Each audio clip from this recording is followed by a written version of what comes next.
Thank you for joining us in honoring International Holocaust Remembrance Day. Today marks 20 years since the first commemoration of Remembrance Day in Italy.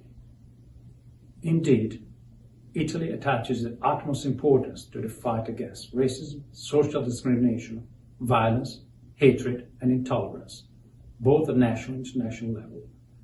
This year, in a time of great challenges and change, our resolve to never forget and to take action to prevent the recurrence of such crimes is at its strongest. As every year, the Embassy of Italy and the Italian Consular and Cultural Network in the US are commemorating Remembrance Day through initiatives held throughout the United States. I'm particularly pleased to introduce the program of New York initiatives because it speaks to the importance of New York and of its great people. A city which became a safe haven for Jews fleeing the tyranny of their home countries and seeking freedom as well as an opportunity for a new beginning. To this day, people all over the world look to New York and New Yorkers to draw inspiration from your vitality and resiliency, as demonstrated also in the wake of the pandemic.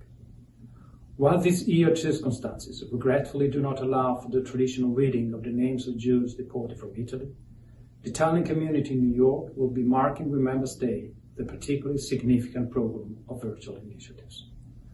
I would like to thank all those who contributed to this program and to making today's commemoration possible. In particular, the Consulate General of Italy, the Italian Cultural Institute, the Centro Primo Levi, Casa Italiana Zerilli Marimò at NYU, the Italian Academy of Columbia University, the Calandro Institute and the CUNY, and particularly La Scuola d'Italia Guglielmo Marconi. Thank you again for joining us today and for affirming together #NeverAgain. Grazie. Never forget. It is a refrain that we often use in times like these when we pause to reflect on the great tragedies of human history. It is a short but powerful call to action. We must never forget those that we lost in the Holocaust or the lessons from that horror. Make no mistake, hate, prejudice, and injustice still very much are alive today. The evidence is all around us, and so we must all remain vigilant and continue to fight for fairness, for equity, for justice. In the words of Holocaust survivor, author, and Nobel Peace Prize laureate Elie Wiesel, we must always take sides. Neutrality helps the oppressor, never the victim. Silence encourages the tormentor, not the tormented. So I stand with you all today to remember those we lost to the Holocaust and to stand up for what is right in the face of injustice.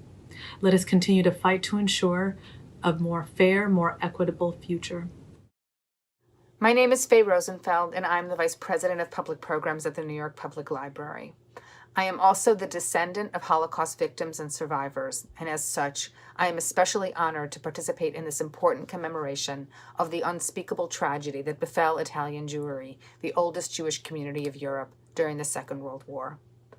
The era of the Holocaust was a time when entire communities, millions of people, succumbed to the intoxication of misinformation, evil, and hate, and either participated in or applauded the most heinous crimes in humanity's history. How did humanity fail so miserably? What role did ignoring the lessons of history play in the rise of fascism and Nazism? We know that ignorance was the key ingredient in mobilizing the forces of hate and genocide, leading to the murder of 6 million Jews, including the ancient Jewish communities of Italy. Programs and gatherings such as today's commemoration remind us not only of the lives that were lost, but also of the constant need for vigilance and education, of the need to study history and apply its lessons to the present. And they remind us of the great Italian Jewish writer Primo Levi's warning that, quote, many nations can find themselves believing more or less consciously that every stranger is an enemy. So today, we honor these martyrs by remembering them and their sacrifice, and elevating the knowledge of what our species, through ignorance and hate, has perpetrated upon itself. May their memories be a blessing. Good morning, everyone, and thank you for the invitation to take part in this important memorial service. It's my honor to be with you in this new way that we gather and to represent the FDNY in this moment of unity. Earlier this month, we all saw the events that unfolded at the United States Capitol, and they were heartbreaking to watch. Among the violent rioters, there were many hateful sights, perhaps none more vile than the Nazi imagery used by those looking to subvert democracy through violence. Swastikas, clothing with mocking references to the concentration camp at Auschwitz, and vile slogans that celebrate the Holocaust and the murder of more than 6 million people have no place in any society. Those symbols and that language are fueled by hate, and they are used by those who not only have refused to learn from history, but seem intent on repeating it. Today, on International Holocaust Remembrance Day, it is incumbent on all of us, Americans, Italians, all of humanity, to renew our commitment to never forget and to do everything in our power to fight back against racism, discrimination, and hate with education, love, and respect. I applaud my great friends at the Consul General of Italy for continuing this important tradition of reading the names of the innocent lives taken from Italy during the Holocaust. In the FDNY, we too take part in a similar tradition of remembrance, each year reading the names of the innocent lives taken by hate on September 11th. We know the power in that simple act of remembrance. None of us will let those taken by hate be forgotten. Together, we will ensure their memory lives on, and we will ensure that others learn from history so that the worst acts are never repeated. Thank you once again for the invitation and for what you have done here today. And please stay healthy and stay safe. Today is January 27, 2021, and it is an honor to keep the tradition with this digital initiative on International Holocaust Remembrance Day. That is also the result of an extraordinary Italian teamwork. As the ambassador of Italy to the United States, His Excellency Armando Varricchio has significantly highlighted, our resolve to never forget is the strongest, and this New York initiative fits very well in the broad program of initiatives coordinated by our embassy in Washington, D.C. and carried out throughout the United States. New York, of course, has always played a special role on this. And today, the pandemic gives us a unique opportunity to broaden our audience.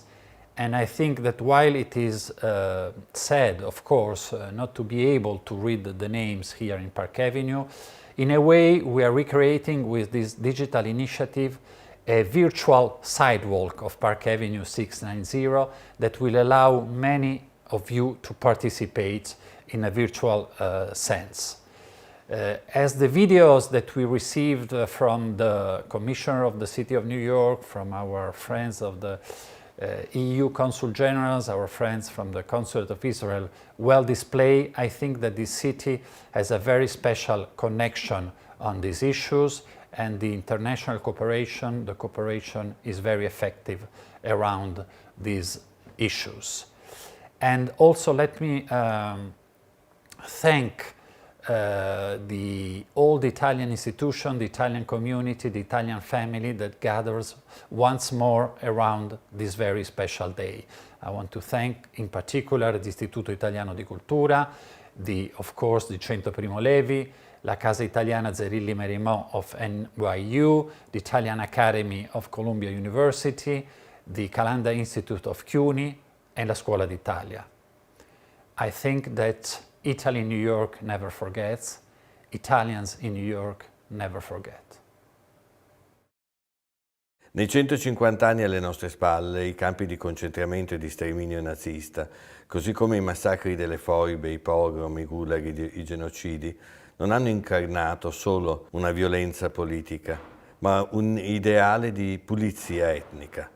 Il modello di nazione dominante tra 8 e 900 non accettava la pluralità, ma si basava sull'idea di una comunità totalitaria perché unita da un unico sangue, da un'unica lingua, da una sola eredità di tradizioni e di storie. La storia d'Italia e del mondo, invece, è fatta di movimenti, di ibridazioni, di convivenze, di minoranze. E allora il Giorno della Memoria, che celebriamo il 27 gennaio di ogni anno, è anche un modo per confrontarci con i fantasmi di quel nazionalismo violento che da destra o da sinistra non ha mai accettato la diversità, pretendendo di ridurre comunità complesse e variegate a una impossibile omogeneità. Il totalitarismo politico del cosiddetto secolo breve è stato infatti anche un totalitarismo antropologico. Il ricordo, però, è memoria non solo delle tragedie avvenute, ma del cammino percorso perché non si ripetano. Ricordare serve a guardare indietro, ma anche a guardare avanti. È quel che Primo Levi, per esempio, fa nei suoi libri, che hanno tutti una straordinaria capacità di oltrepassare l'orizzonte della disperazione, seguendo l'invito al viaggio dell'Ulisse dantesco. Oggi più che mai, il Giorno della Memoria è quello in cui sullo sfondo delle terribili sofferenze del passato riconosciamo che la nazione è cosa di tutti, non solo di un gruppo, di una maggioranza, di un'etnia. Come scrive Umberto Saba, ogni nazione è un mosaico colorato, dove ogni tessera, ogni diverso colore serve a formare un disegno complessivo. Bisogna dunque ricordare per aver fiducia nella storia e nel suo cammino. Non dobbiamo avere paura di guardare in faccia gli errori dell'umanità, non dobbiamo dimenticare soprattutto, assieme alle vittime inermi, coloro che hanno denunciato e trasceso l'oppressione totalitaria col linguaggio dell'arte, della letteratura e della poesia. Come scriveva Primo Levi, tutti coloro che dimenticano il passato sono condannati a riviverlo. Over 75 years ago, throughout Europe, Jews faced unthinkable horrors. The systematic extermination of millions of innocent human beings, men, women, and children, just because they were Jewish, had been rationalized by Germany's elite and embraced by the masses. The idea that a modern society could create a reality of persecution based on hatred of religion, race, or culture is unthinkable. And yet this nightmare became a reality. We gather today to mark the International Holocaust Remembrance Day and to pay tribute to the memory of the 6 millions who were murdered by the Nazis and their collaborators. While we remember the 6 million Jews who perished in the Holocaust, which represented 1/3 of the Jewish people, we also acknowledge the loss of approximately 20% of Italy's Jewish population. Today we remember, and we must fight anti-Semitism that rises again its ugly head. We call on all nations to endorse the International Holocaust Remembrance Alliance's working definition on anti-Semitism. While we cannot change the past, we must learn from it. I commend my colleagues at the Consulate General of Italy for understanding the importance of this commemoration and for never forgetting. Thank you. Today we remember and honor the victims and survivors of the Holocaust, citizens of Italy, Poland, Germany, France, and so many other nations. And while we remember the millions of victims and those who were murdered decades ago, our remembrance is relevant and central for the future. In reading their names, we fight the persistent forces of anti-Semitism and Holocaust denial and distortion. The corona pandemic has hit Holocaust survivors particularly hard, and we see their vulnerability through age and declining health, as well as the isolation from families, friends, and communities. We pledge our solidarity and support for them anew. But the pandemic doesn't stop those who spread the poison of anti-Semitism and the denial of the Holocaust in our societies. Therefore, Germany, currently presiding over the International Holocaust Remembrance Alliance, has established a global task force against Holocaust distortion. to identify and promote strategies for countering this phenomenon. But this is not a task for the Alliance alone. We all are asked to stand up against anti-Semitism and the denial of the Holocaust. Diplomats, scientists, policymakers, and journalists, the economy, politics, the arts, and civil society. In Italy, Germany, the United States, and the whole world. We will stand together for an open, just, and democratic society, for respect, dignity, and the rule of law. And we will carry on to uphold the promise of nie wieder, never again. I am moved and honored to take part in this commemoration organized by the Consulate General of Italy. Grazie, Francesco. As President Macron said last year, the memory of the horror of the Holocaust must never be forgotten. The wounds of the Holocaust must never be allowed to heal. It is imperative to continue to commemorate and speak about the Shoah. It is our responsibility to remember this immeasurable crime against humanity and to transmit its memory to younger generations. That is why it is important to remember today the millions of victims who perished in the concentration camps.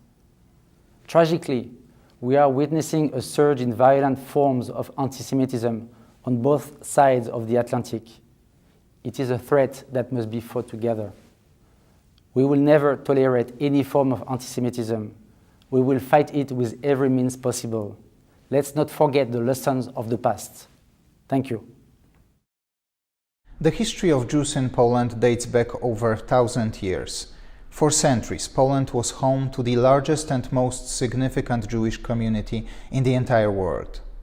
With the German invasion of Poland on September 1st, 1939, this millennium of Christian and Judaic symbiosis was brutally interrupted.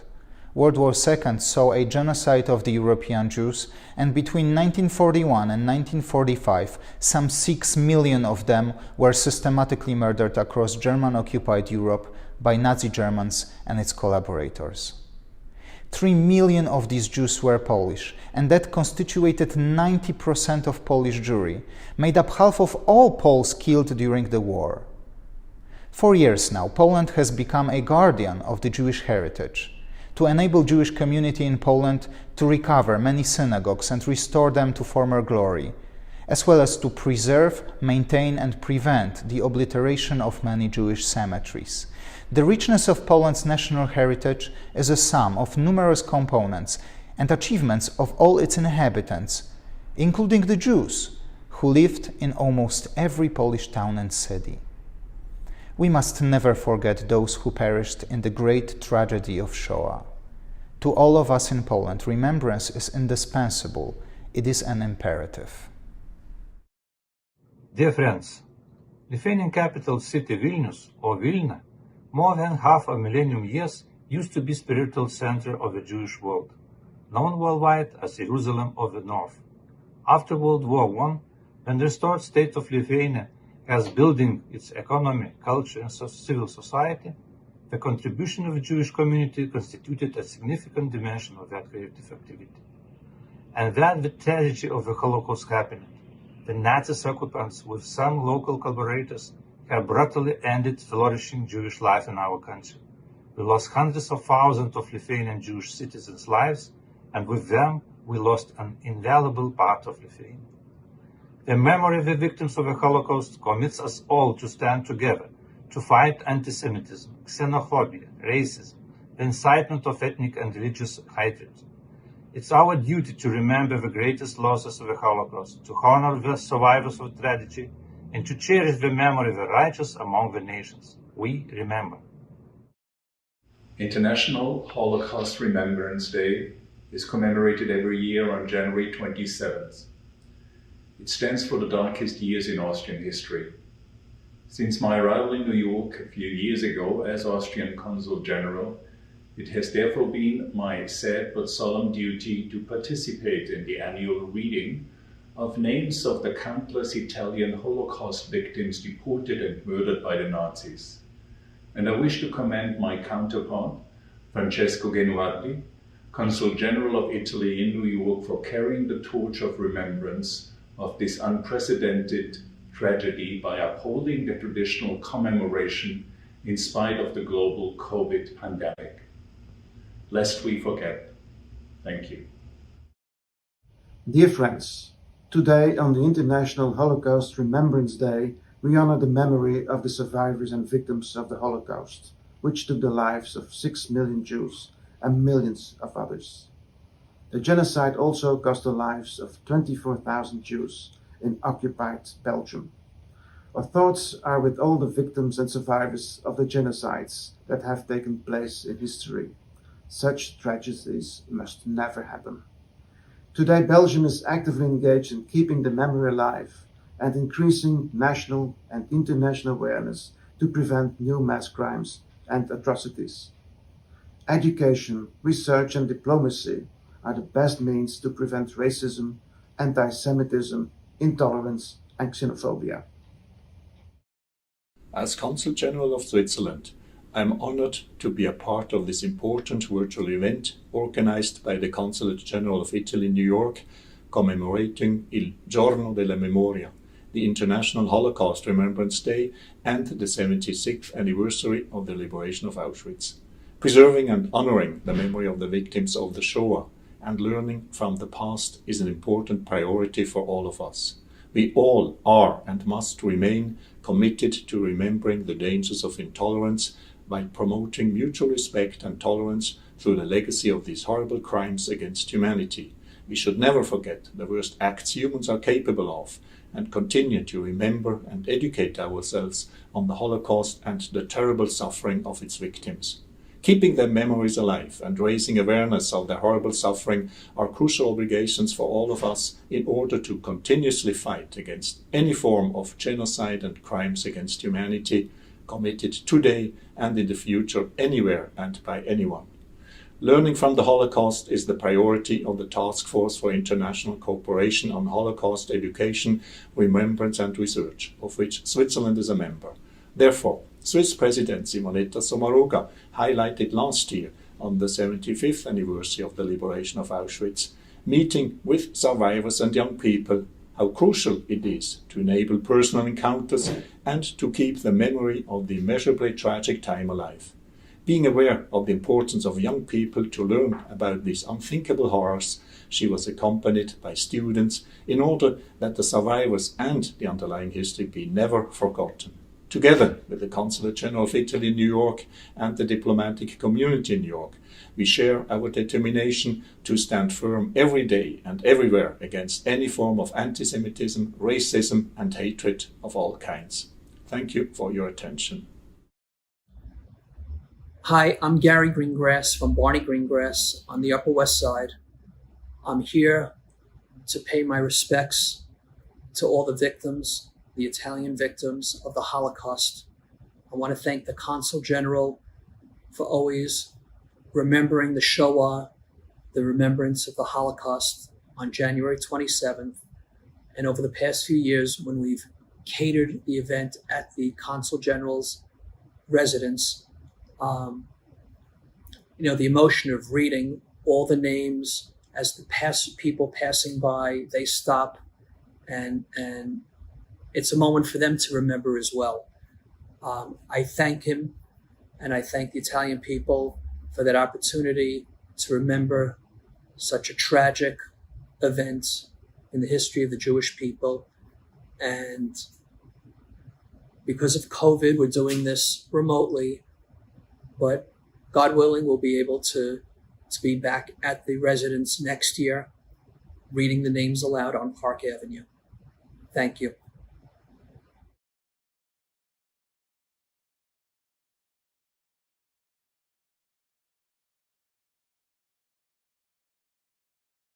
Era piena di stelle la notte del nostro arrivo nel mare oscuro di Birkenau. Stavamo entrando in un luogo non ben definibile per il buio intenso della notte, ma percepivamo una nuova dimensione. Nei vagoni bestiame, dove eravamo stati rinchiusi per 7 giorni e 7 notti, eravamo posseduti da una grande paura. Malgrado il fetore prodotto dai rifiuti e dal cadavere che giaceva accanto a noi da 5 giorni, sporchi perché non ci eravamo più lavati durante il viaggio, percepimmo che eravamo giunti alla stazione finale. Avevamo visto da una feritoia una fiamma gialla e sinuosa uscire da un'alta ciminiera. La più parte di noi pensò che si trattasse di un edificio industriale. Eravamo lontani una galassia dall'immaginare la verità. Dopo una notte insonne, piena di domande e congetture, alle prime luci dell'alba udimmo gridare: Alle Susteneigen! Los Bewegung! I vagoni vennero aperti e le SS ai piedi del nostro convoglio continuavano a gridare, tenendo i cani al guinzaglio e minacciando con i bastoni che talvolta colpivano chi tardava a scendere. In verità non eravamo terrorizzati perché ancora drammaticamente ignari di quello che sarebbe stato di noi. What I read is from my father's book, Il coraggio di vivere. My father, Nedo, was arrested in Florence in February of 1944, deported to Auschwitz, and liberated in Buchenwald in April of 1945. He passed away last December in Milan, Italy.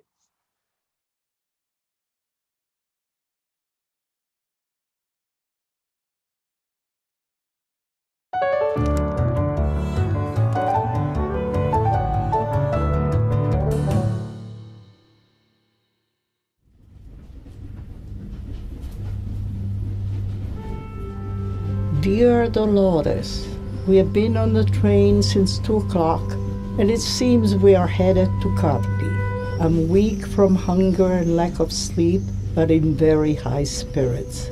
My mother is a bit down. As you can see, my dear friend, your optimism was unjustified. I had no clothes, no shoes, nothing. Warm regards to you and your nephews from Mama as well. Gemma Vitale.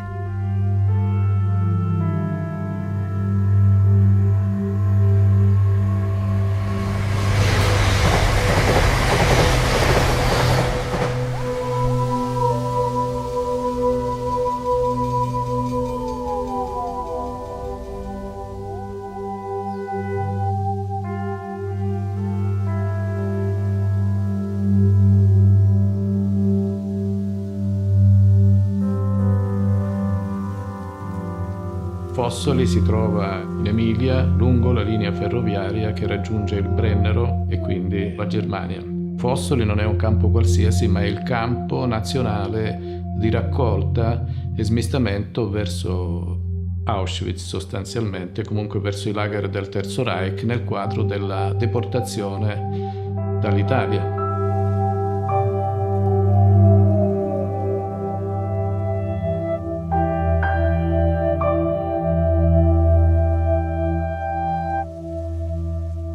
Dear Dolores, I'm sorry to ask you to send as soon as possible a package of clothes, sugar, cookies, and canned food. We have nothing, not even toiletries. Also send 1,000 lire for me and 1,000 for Mama, urgently. Please excuse me and accept my warmest regards. Il campo funzionava in un modo che possiamo dire genericamente non terroristico, non violento. Si poteva uscire nel cortile, si poteva corrispondere. Era una vita sospesa, ecco.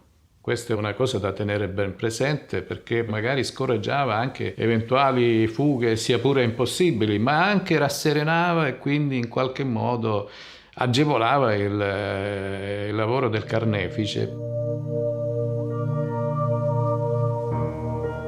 Dear Oreste, I can only imagine the pain and astonishment you will feel upon reading that for over 15 days I've been here with my 89-year-old mother, having come straight from Turin with no belongings and very little money.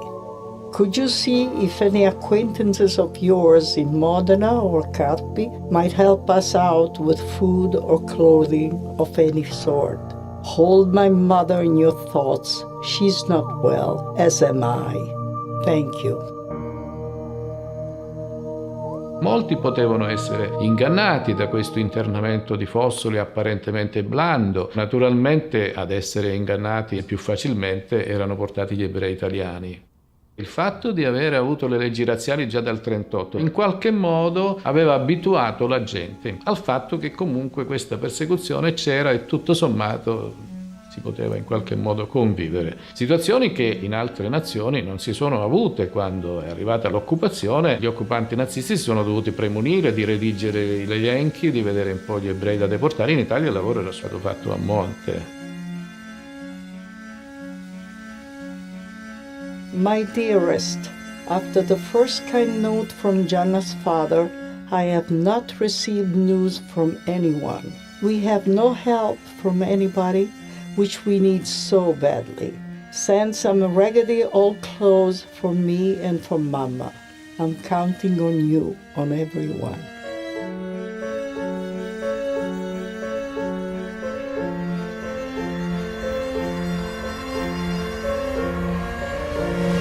La deportazione degli ebrei dall'Italia è una pagina in cui l'Italia si macchia di genocidio. Davanti a questa gravità sono pesantissimi i silenzi e le rimozioni che si sono avute nel dopoguerra. Tutto questo sta avvenendo alla luce, ma ci sono delle difficoltà oggettive da parte degli italiani per capire fino in fondo di che cosa si sia trattato.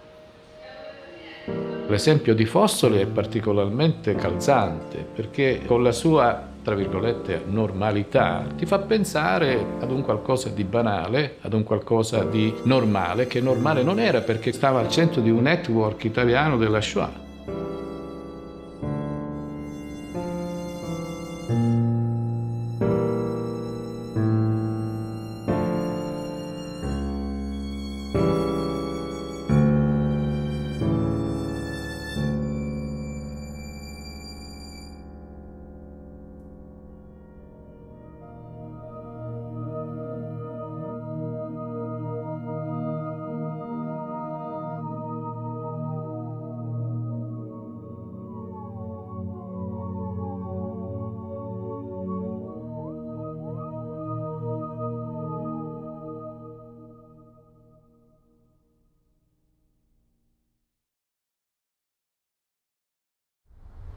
Il nome vuol dire che esiste la persona, se non ha un nome nessuno lo conosce. Questo rituale di leggere i nomi è una cosa molto ma molto importante perché dà ai morti vita ancora, sono sempre vivi nella nostra memoria. Leone David Terracina, Leonello Terracina, Letizia Terracina, Marco Terracina, Marco Mosè Terracina, Mirella Terracina, Pellegrino Terracina, Raffaele Terracina, Rina Terracina, Laura Vita Finzi, Rosa Vita Finzi, Achille Vitale, Aldo Vitale, Arturo Vitale, Benedetta Vitale, Cesare Sanson Vitale, Claudio Vitale, Clelia Vitale, Alberto Callo, Angelo Callo, Armando Callo, Aureliano Callo, Benedetto Callo, Benvenuta Callo, Cesira Callo, Dante Callo, Alessandra Salonicchio, Esther Salonicchio, Lucia Salonicchio, Salamoni Salonicchio, Laura Rubitschek, Maurizio Rudnitsky, Regina Rudnitsky, Roberto Rudnitsky, Jetty Rukig, Lieb Rumeld, Giacomo Russi, Sergio Russi, Abramo Behor Russo, Guardo Salzberger, Ida Samaya, Sigismondo Samuel, Simeone Samuel, Bruno Sanguinetti, Lenki Halpet, Bension Hanan, Boaz Hanan, Behoch Hanan, Bolisa Hanan, Caden Hanan, Daisy Hanan, Enrico Hanan, Lidia Benporad, Liliana Benporad, Marcella Benporad, Mirella Benporad, Silvio Benporad, Ugo Benporad, Fortunata Benarroyo, Mazaltov Matilde Bero, Mordechai Ben-Nun, Flaminia Anticoli, Michele Amate, Nissin Aliadef, Lina Azarelli, Luigi Asria, Leossini Azicra, Mario Abenaim, Wanda Abolafio, Anita Adler, Rosa Adut, Bertha Schwarzschild, Ernst Schwarzschild, Esther Schwertfinger, Eliana Schwartz, Fanny Schwitz, Hermine Schwolka, Humbert Schialum, Zoe Trevi, Zoltan Trotzer, Yvonne Abraham, Amata Adato,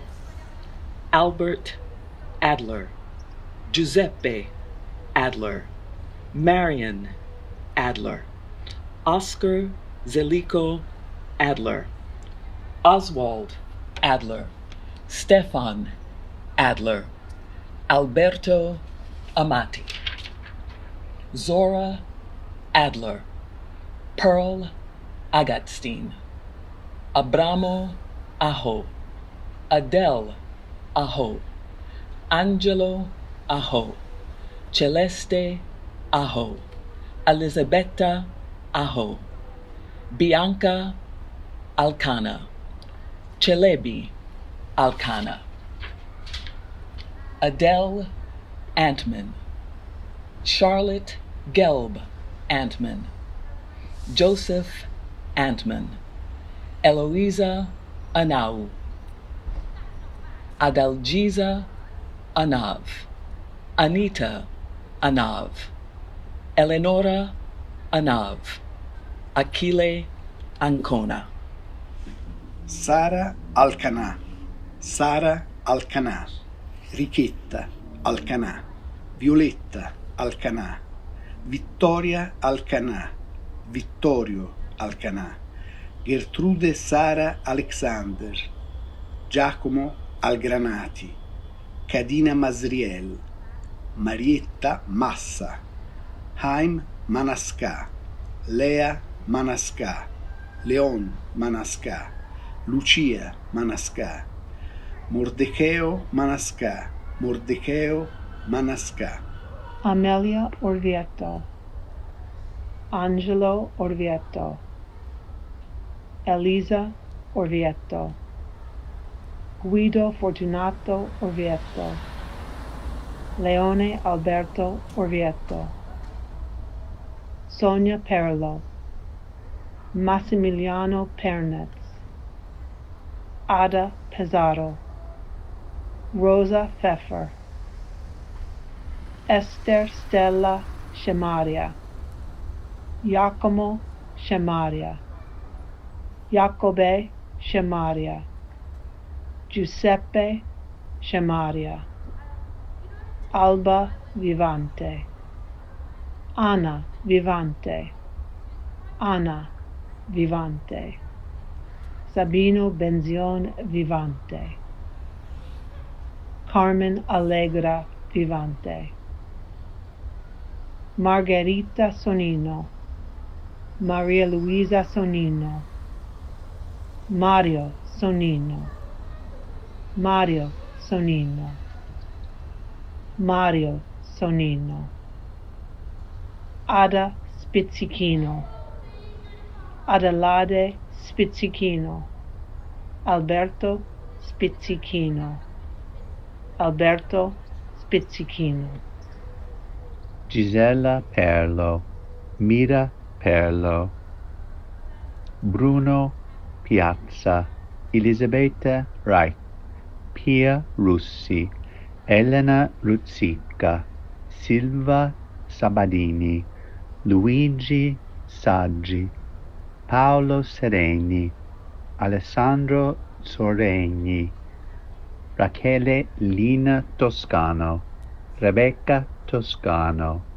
Rosa Toscano, Ariel Lieb Tristman, Lina Trepner, Adelaide Treves, Alda Treves, Emilia Treves, Elia Emanuele Treves, Sigismondo Offner, Marco Oltavo, Clotilde Orefice, Eduardo Orefice, Fanny Orefice, Giuseppe Orefice, Guido Orefici, Tina Ornstein, Marcia Oroster, Bella Mariana Portona. Giacomo Paolo Liebman, Pietro Liebman, Pietro Liebman, Giacomo Linden, Eugenio Lipschitz, Giuseppina Lipschitz, Jacoba Levi, Laura Levi, Adele Corina d'Italia, Girolamo d'Italia, Adelaida di Tivoli, Albertina di Tivoli, Angelo di Tivoli, Fatina di Tivoli, Fatina di Tivoli,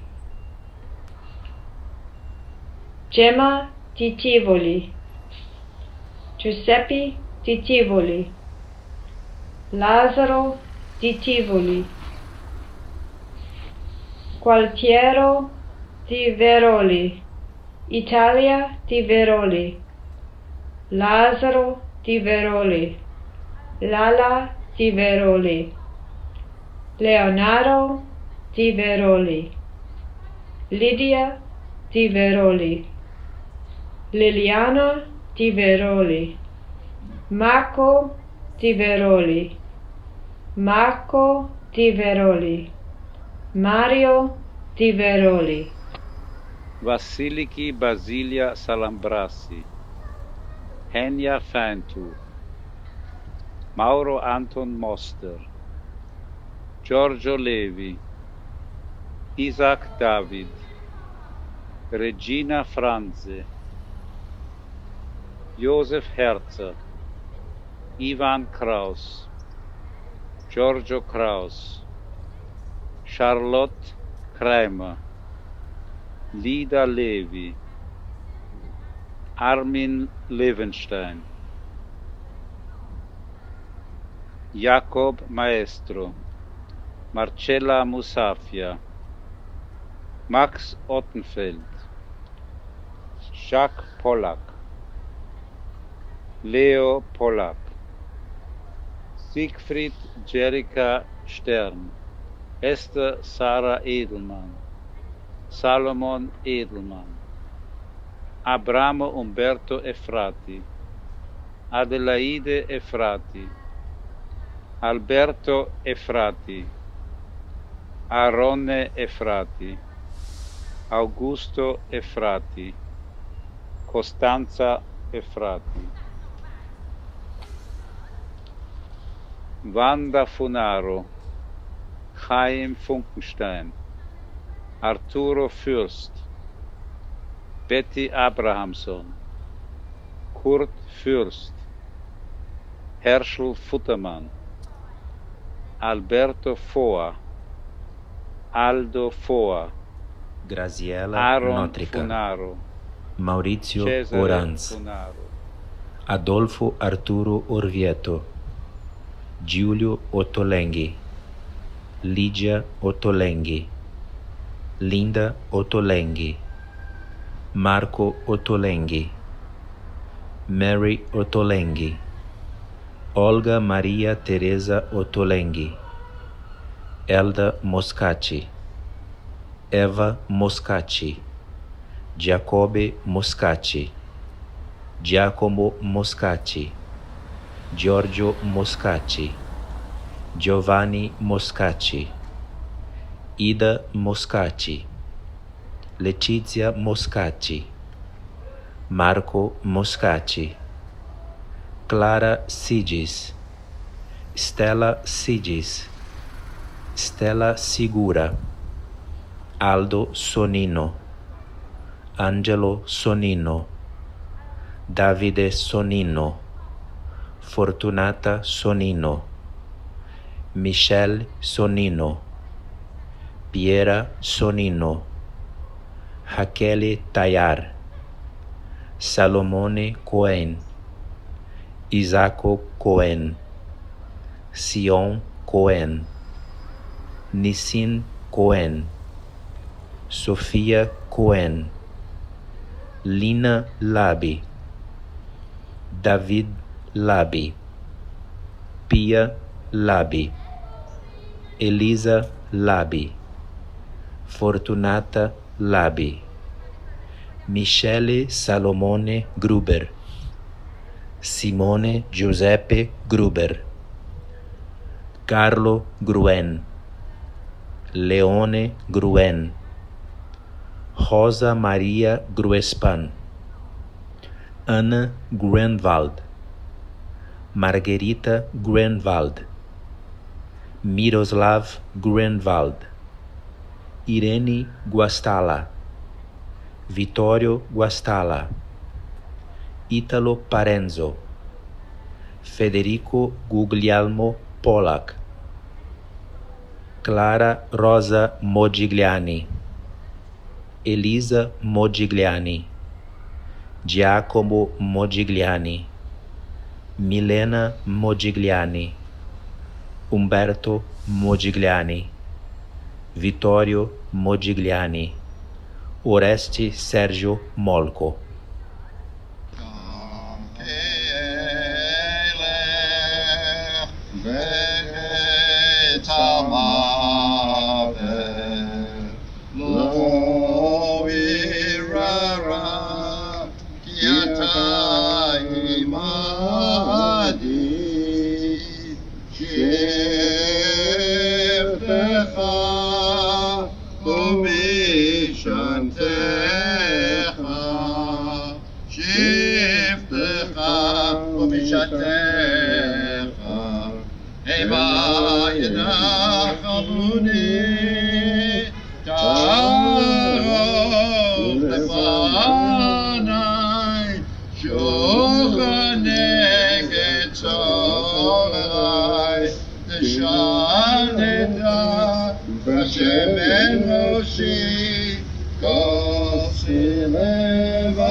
As I argued many years ago, my own approach to history may have been affected by my parents' internal exile.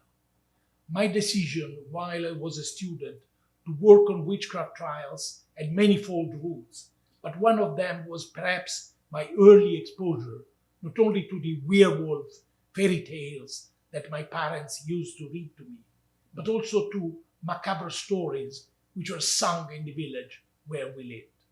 In Inverno in Abruzzo, my mother recorded one of them. I wonder whether I can have the next slide. Quote, Crocetta was our serving woman. Actually, she was not a woman at all because she was only 14 years old. She came to work for us and tell our children long stories about death and cemeteries. Once upon a time, there was a little boy whose mother had died. His father chose another wife, and this stepmother didn't love the little boy. So she killed him when his father was out in the fields, and she boiled him in a stew.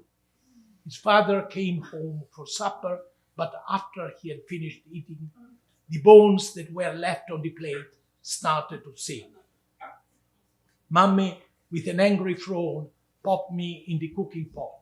When it was done and piping hot, greedy daddy gulped me down. Then the father killed his wife with a scythe, and he hung her from a nail in front of the door. Sometimes I find myself humming the words of the song in the story, and then the whole country is in front of me again, together with the particular atmosphere of its seasons, its yellow gusting wind, and the sound of its bells. Here is the original song in the local dialect, the only dialect I ever spoke in my life when I was a child. E la mia trista matrea mi ci ha cotto in taldarea, e lo mio padre ghiottò, mi ci ha fatto un bravo boccò. 60 years later I met Crocetta, a moving encounter. In the meantime, the songs she would sing to me when I was a child had left their mark, affecting, I guess, my own work. The exiled writers we can mention, those I mentioned, and many, many others, of course, in that period. There is the political choice as adults, and there is the cultural dependency, that I could, cultural tie to the past, to their, not only to the country and the language, as Thomas Mann said when he came back to Germany in 1949 for the first time. He said, I am an American citizen, but a German writer. And language is my homeland. That was his explanation, of course, of continuing to write in German. But of course, what he didn't say is that he took over what I said before, all the heavy elements of that German culture with him, and that went against, of course, his political choices. There is this ambivalence. But as far as I'm concerned, I was a child when the first dislocation came from Prague to Paris. And French became, I forgot German, I forgot Czech, but I learned French very quickly, and French became, as you may hear, some of you, from my accent, became my basic language. But then I went to Israel a few years later and started speaking Hebrew naturally. And not that I forgot French, but that was my third dislocation. Not that I felt it at the time, but strangely enough, I kept reading in French, although I could read in Hebrew, of course, novels and so on. Also being in Israel, in a new country, and with all the ideas of that time, I speak of the late 40s and early 50s. So without sensing it, I was already, that was the second dislocation. And then, of course, over the years, after being in Sweden and so on, I moved to the States several times, but now more or less definitively. And that was, and now I write in English, you see. So for me, at least, there is exile within exile within exile. I have no language, which is my homeland. I have none. I was asked many times, in which language do you dream? I don't dream very much. But even if I did, which I wish, I don't know in which language I would dream, because I don't have a fixed language. Yeah, I'm tempted to ask you something more about this domestication, which is related to historical knowledge. Because, I mean, you focused on exile as a partial loss in terms of language. You don't have a homeland in terms of language. But then there is the advantage of exile, possibly, meaning distanciation. Because I mean, after all, this idea of estrangement, which is not necessarily related to exile. I'm thinking about Viktor Shklovsky's essay on estrangement, on which I worked many years ago. So the idea that, I mean, it's a literary device which implies that you look, or somebody looks at reality as something opaque. And this lack of understanding paves the way to a deeper understanding. So it's a literary device which has been embodied by long centuries by Brazilian savages in Montaigne's essay on cannibals, by, let's say, a horse, like in a splendid short tale by Tolstoy, by children, and so on and so forth. So the idea that, let's say, you make something strange in order to understand something deeper. Now, in the case of exile, you have a distance which is related to the ambivalence you were talking before. So this is, let's say, an advantage in terms of knowledge. And actually, you oppose that this is quite shocking. Let's say the domestication of evidence, or the domestication which is related to historical knowledge, to a different kind of historical knowledge, which is your own choice. In other words, to avoid the idea that the extermination of the Jews in Europe is something which can be fully understood. Am I going too far? No. So let's say I was thinking about a proverb which we are both familiar with and we possibly both reject, but maybe not for the same reason. Meaning, tout comprendre, c'est tout pardonner. No. I detest this, as you do, but you are, on the other hand, you are opposing, let's say, historical knowledge as domestication to something which keeps, let's say, the opaqueness of that reality. It's also related to my perception of the experience, the subject which we are alluding to, that is the extermination of the Jews. I noticed, as everybody does, that with time, something is disappearing. That is to read between the lines of what is written in the documents. This is disappearing because we are in the generation of the grandchildren of that period. And so my feeling over the years, after having been for many years distant from those events totally, I mean, I never had told you that, but I simply didn't want to hear anything about it, and I didn't feel the need to approach the subject. So I approached it very slowly. It took me, let's say, 15, 20 years to approach it. But this having been realized what I was writing about, I understood what I was writing about.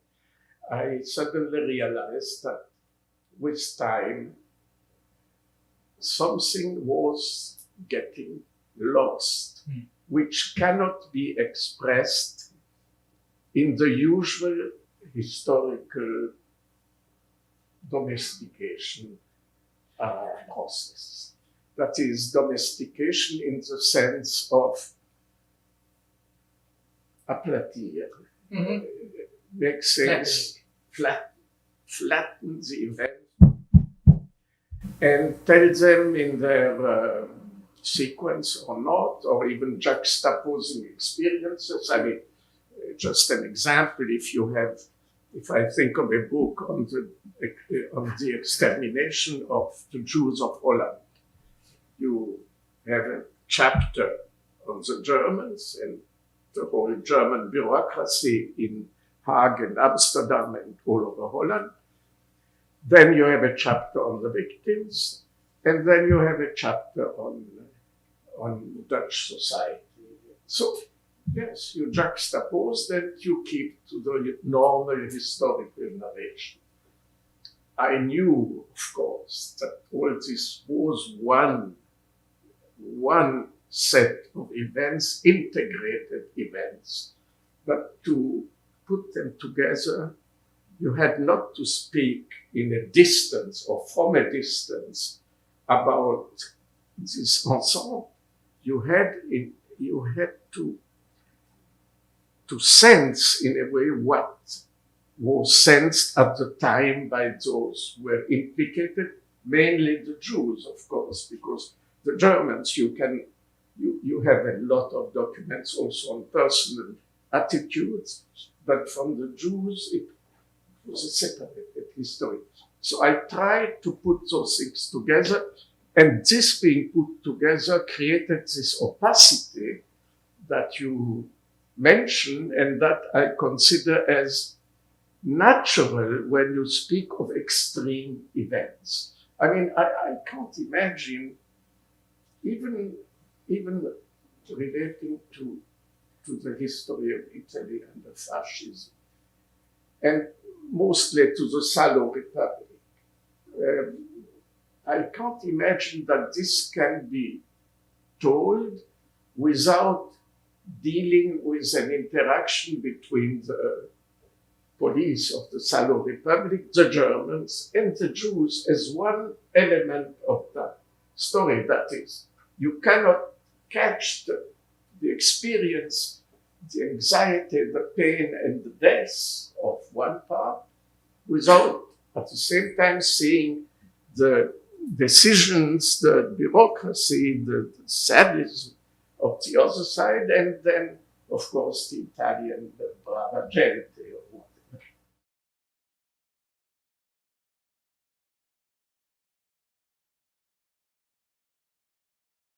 Natasha.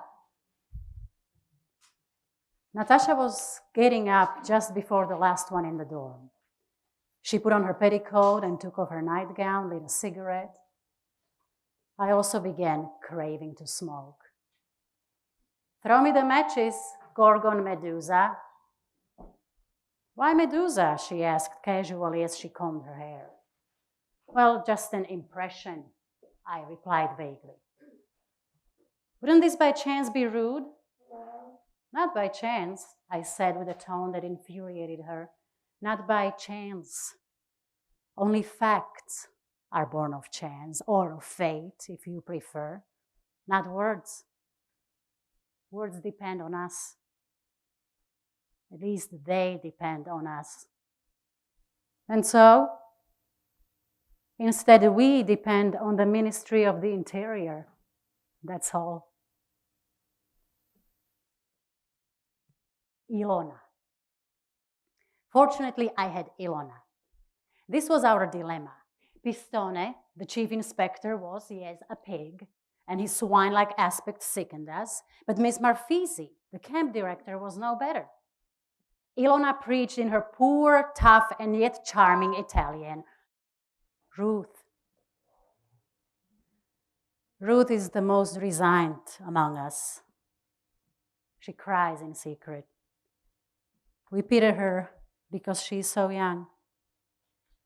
She was just 19 when she came here and had already experienced the ugliness of life. First, the forced emigration from Germany, and then internment. But we envy her precisely because she is so young.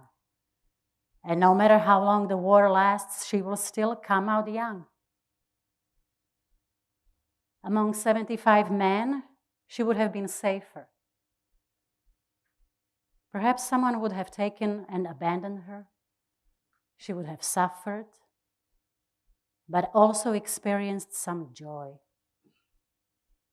She would have lived.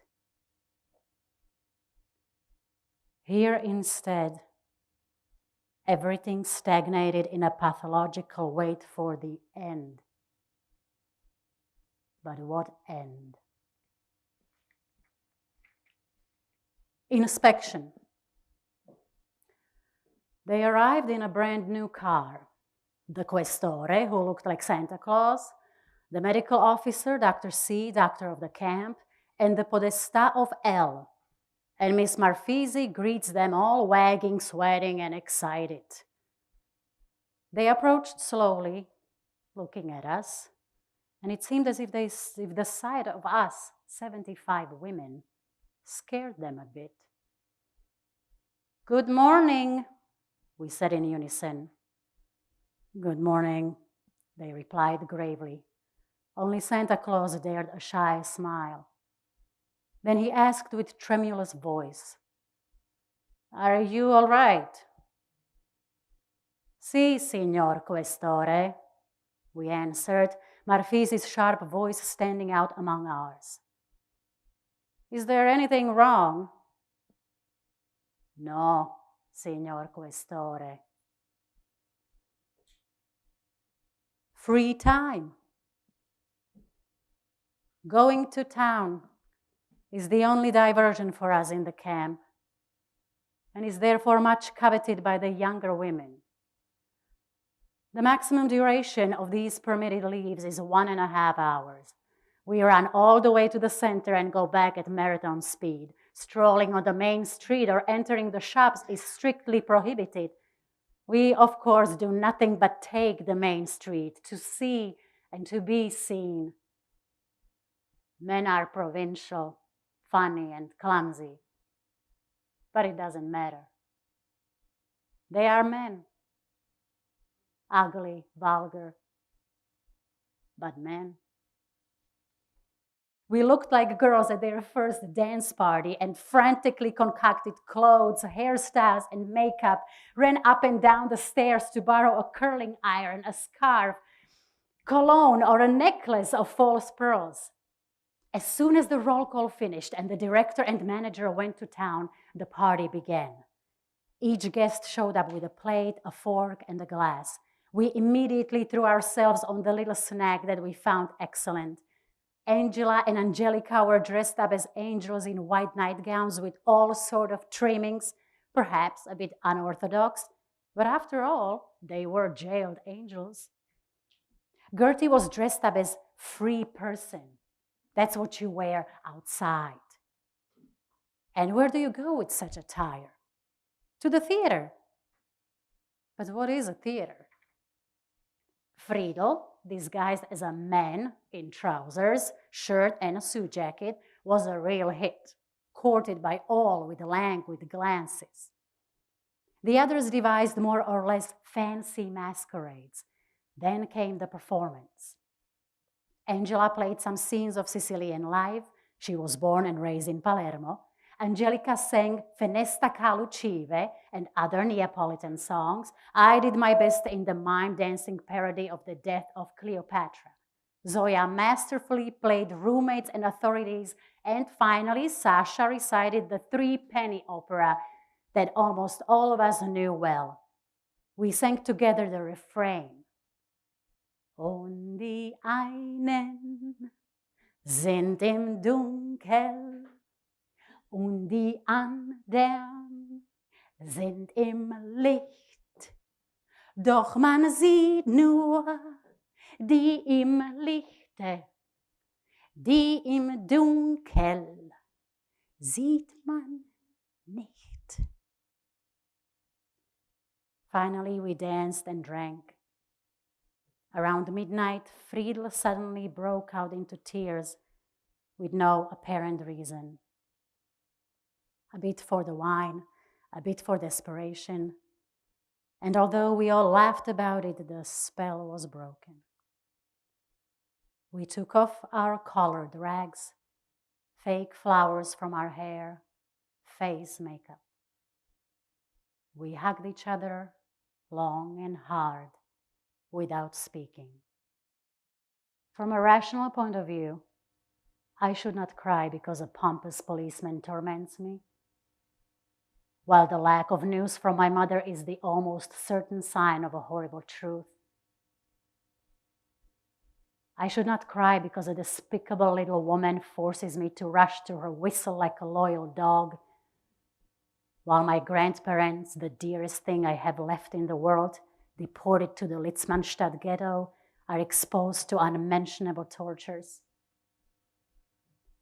Shouldn't the dilemma, pray because they die or because they are able to endure, take away any faculty to shed tears because I'm a little cold? I thought that I didn't care about any of this and so many other things, but I do care. However, I would have overcome everything, Franco, except for your abandonment. I could have overcome the abandonment of the woman, but not the abandonment of the human being. The abandonment of number 6.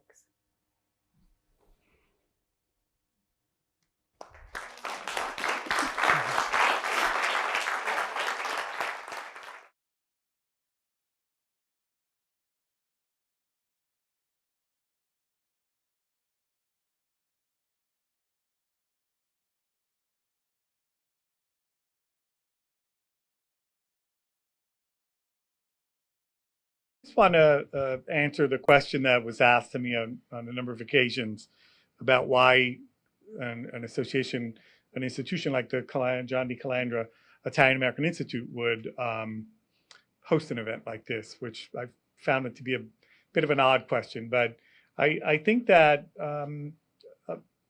something of this, as serious of an issue as this is, genocide, and as intimate it is to the Jewish experience, the Giorno della Memoria, and its connection to Italy, is something that is, in my opinion, extremely pertinent also to the sort of culture and the study and of the history of Italians in America. First, because many of Americans of Italian descent, Italian Americans, Italo-Americans, whatever you want to call them, really do not know the details about Italian history. Much of the Italian history they know is what their grandmothers and grandfathers or their mothers and fathers may have told them. And that's all a type of popular history. It's very important, but it's a popular history. They don't know about the sort of history of the structures of the Italian government throughout the decades, if not the last 150 years of unification. And so it's extremely important that an institute of this type join in with other organizations of Italian culture and help diffuse the information, spread the information on the one hand, and urge that people go beyond what they hear tonight and perhaps do a little bit of research on their own.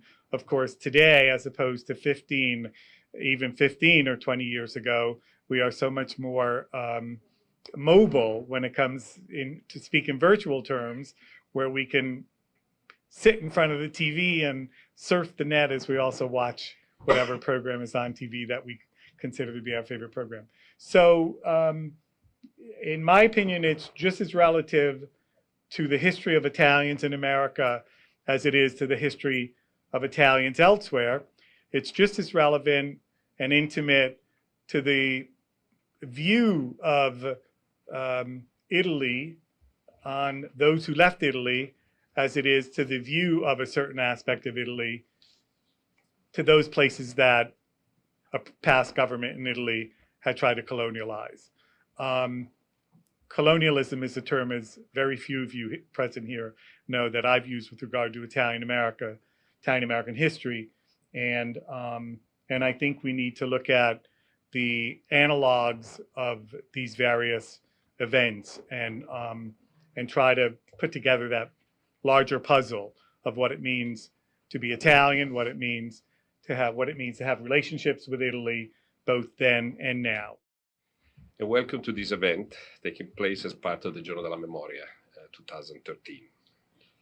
As it was said, but I think it's worth repeating, these events were sponsored by the Centro Primo Levi of New York and the Calandra Italian Institute at CUNY, together with the Consulate General of Italy in New York, the Italian Cultural Institute, NYU Casa Italiana Zereli Marimò, the Italian Academy of Columbia University. Today's program is also presented in collaboration with the Global Alliance for Justice, the Ethiopian Cause.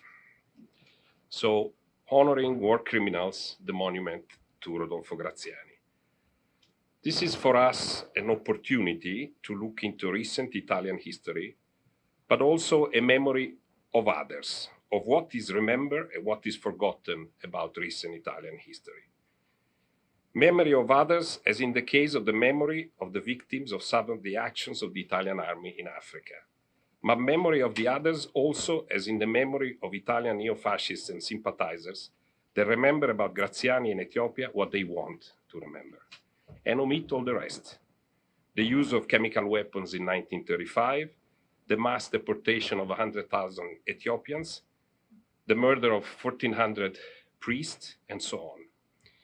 And they try to rehabilitate Graziani and others, rewriting the history of what they have done. And I would add that the issue of memory, selective or partial memory, and collective amnesia, together with active revisionism of Italian history, in particular concerning the role of Mussolini's fascist regime, is a serious current issue. No later than last Sunday, a former Prime Minister of Italy, currently running in the upcoming political elections, mentions that besides the horrible racial laws against the Jews, fascism did also good things. He chose to speak at the inauguration of a memorial for the victim of the Holocaust in Milan, main train station. And he confirmed what many of us have felt for a while. Many in Italy have chosen to forget or not to know what fascism has been and has done. And this makes the memory, or better, the narration and the study of what happened in those terrible years of dictatorship even more important and necessary. And memory means also confronting one's past and confronting the actions of any country, be it the US or Italy. We are not here today to talk about the murder of Giacomo Matteotti or the brothers Rosselli, Nello and Carlo, all killed by fascists and their allies before the racial laws, but about the colonial war that took place in 1935, again, well before the racial laws of 1938. The decision to build a memorial to Rodolfo Graziani, the commander of Italian troops in Ethiopia and Libya, in the small town of Affile near Rome, with funding provided in part by the region of Lazio, created last summer a national uproar. The uproar was about the idea of celebrating a convicted war criminal, even though Graziani was convicted not for his action in Africa, but for his role in the Repubblica Italiana di Salò, the puppet fascist regime allied of Nazi Germany. The uproar was about the public funding of the memorial, but also about the choice to honor a very controversial key leader of fascism, known for the massacre of civilian population in Africa and the first use of chemical weapons. Today, we are looking at the recent history, at the recent story with a different angle, trying to understand and remember what did really happen in Ethiopia and who was Graziani. And let me add a little personal note. As the son of an Auschwitz survivor, arrested and deported by Italy and by Italians, I often feel in the day of memory, or in the week of memory, or in the month of memory, or whatever you want to call it, a certain kind of uneasiness. I think that many people in my condition do not need a day of memory. Memory is there, day and night. Now, I also don't need for people to commiserate me or my family or my relatives on the day of memory. And when I look at this audience, and the many Ethiopians, I presume, who are here tonight, I feel a certain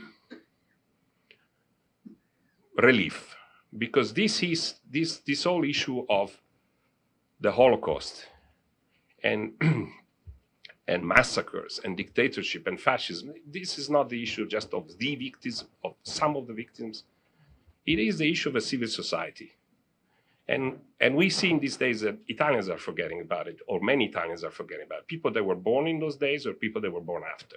So the wider the message, the more we understand the value of what we are talking about, the more this all makes sense. Otherwise, for celebration, rhetorics, I don't know that there is much need for it.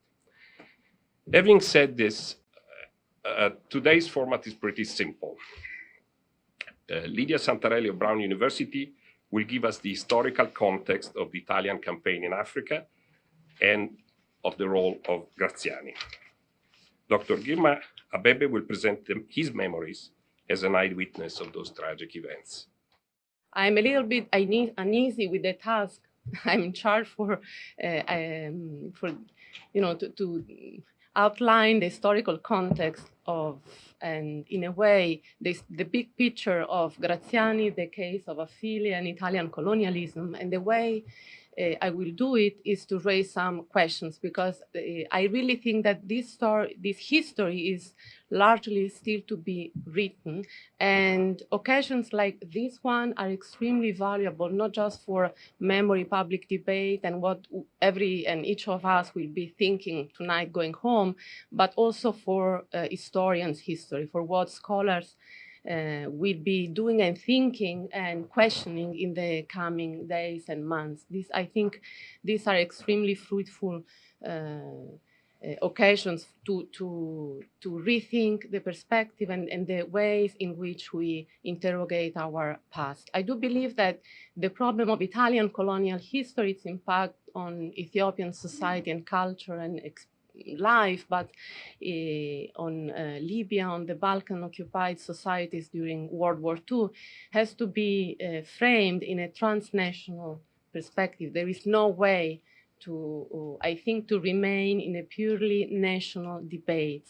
The first place and the first time when the question of Italian war crimes against humanity was raised, it was here in the US, even before the outbreak of World War II, when the Afro-American community publicly raised the moral and humanitarian and political issue of the criminal war of colonial conquest that the Italians were conducting in East Africa. So even before the World War II, far away from Italy and Europe and even Ethiopia, the problem of war crimes in Ethiopia was raised and became known. This is something that I would like to underline because we, even in the title of this initiative today, we question, we suggest in a way that currently in Italy we are rehabilitating war criminals, and in a provocative way I would just try to put a different question. Have Italian war criminals ever been banned from memory, from institutions, from state apparatuses in Italy, from international diplomacy, from our individual collective life as a nation and our collective identity, even in the transnational dimension of Italian post-World War II history? Who was Rodolfo Graziani? The occasion here for us is to discuss the recent case that has been going on for a while now in Italy, and that was generated by the initiative taken by a small town south to Rome to build with something that is always underlined in the press, with taxpayers' money. And I think that this is something that we should, why this is, anyway, to build a monumental park entitled to Rodolfo Graziani. And if you go on Affile, is the name of the village, if you go on the website, you can scroll, you can really read an endless celebrative recollection of events of Rodolfo Graziani's life and of Italian, what they called in Italian la volontà civilizzante. I think because a civilizing mission would be so embarrassing, so it's something that would sound in English with the will or the desire to export civilization in a way. So who was Rodolfo Graziani? According to Affile and a large segment of, not a large, but I think a significant segment of Italian public opinion, Rodolfo Graziani is a loyal executor of somebody else's orders. This is why, and he was a very capable man. He's a national hero. He was a successful military leader, and I think there is no question on this. If I wonder as an historian who was Rodolfo Graziani, I would say that what is surprising is that his life, he was born in 1882. That year, Italy didn't have either, one single colony. It was in that year that the Bay of Assab became, in the Red Sea, became the first Italian colonial settlement in East Africa. By the time Graziani was enrolled in elementary school, Italy created the new occupied the Somaliland. But by the time Graziani died in 1955, he was 73, Italy had lost all its colonies, including Libya and Ethiopia, that Graziani himself contributed to conquer and consolidate. And the same year, 1955, Italy was finally allowed to join the United Nations after a long-lasting controversy. And partly as a reflection of this event, the Amministrazione Fiduciaria Italiana in East Africa starting to operating in Somalia. So I think that Graziani's lifetime, in a way, covers all the entire transition in Italian history from being just a recently unified national state to become a colonial power and to enter its post-colonial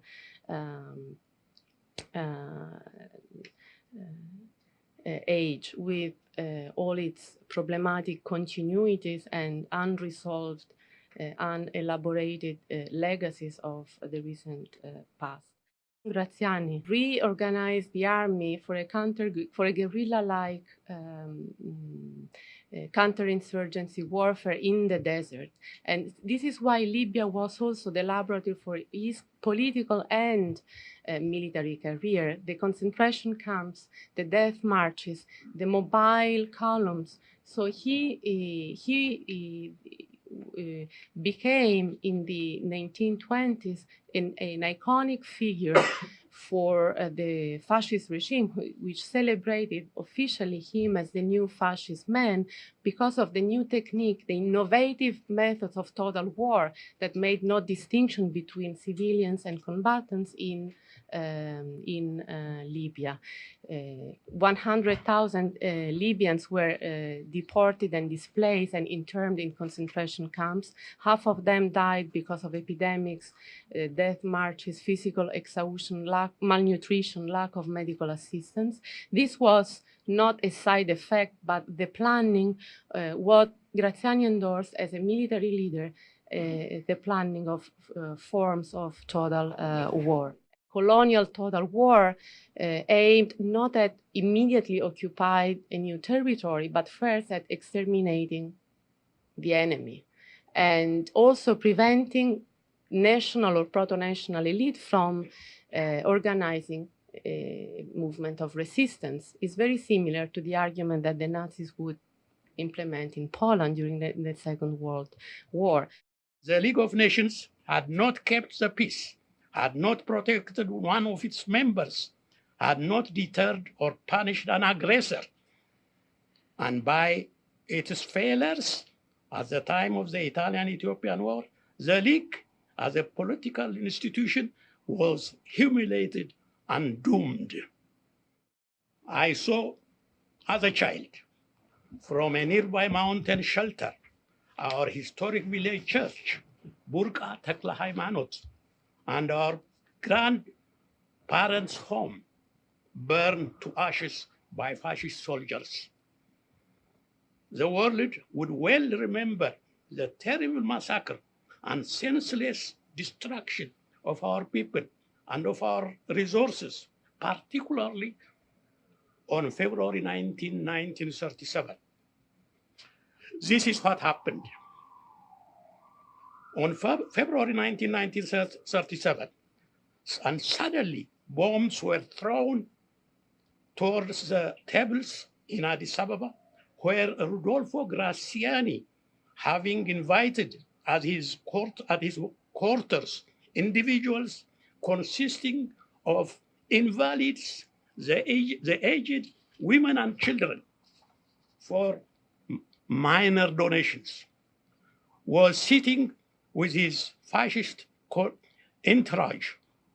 When the Ethiopian heroes courageously threw bombs at Graziani, the viceroy went hiding under the table while his fascist officers had either flung themselves to the ground or run away in all directions. Graziani was severely wounded, and so were many of his lieutenants.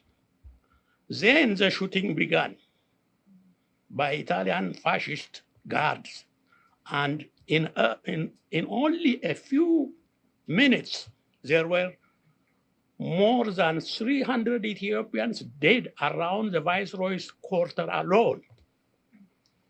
The general massacre was particularly senseless and uncivilized.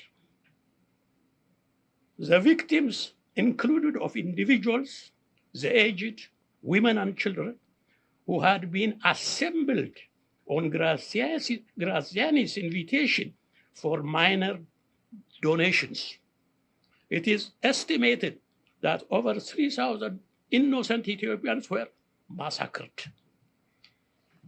The massacre at Debre Libanos, the most respected religious center outside Addis Ababa, was the most brutal and hideous. Fascist leaders heard rumors that the great church sheltered some of those who attempted the assassination of Graziani. They believed that 1,000 monks had been party to a secret plot, and all in all, it is estimated that well over 2,000 Ethiopians were murdered in the massacre at Debre Libanos, the most respected church of Ethiopia. 7-8 years ago, I was interviewing an individual who had gone to a female government boarding school in Ethiopia. And she told me that when she was a student at the boarding school, for those of you who know, is the Tegimanen school, when she was a boarder there, she and her friend would wake up at night because there was this employee who worked there who used to scream in the nighttime. They were all afraid of this older woman who was sort of like a warden who she took care of them. And she lived in the attic. So whenever they crossed this woman's bedroom, they were terrified. And it was rumored at school that she had essentially a relationship with the devil, and that's why she was screaming. One day, I was told, she walked across, the person who told me the story, she and her friend walked across this woman's bedroom. The door was open, and it was almost like a fairy tale because of the fear. There was also the attraction. And the old woman called them, she wasn't old, but the elder woman called them in. They were afraid, but they nevertheless went in there. And they started having, they were invited coffee. They felt like grown-ups, and they started sipping their coffee.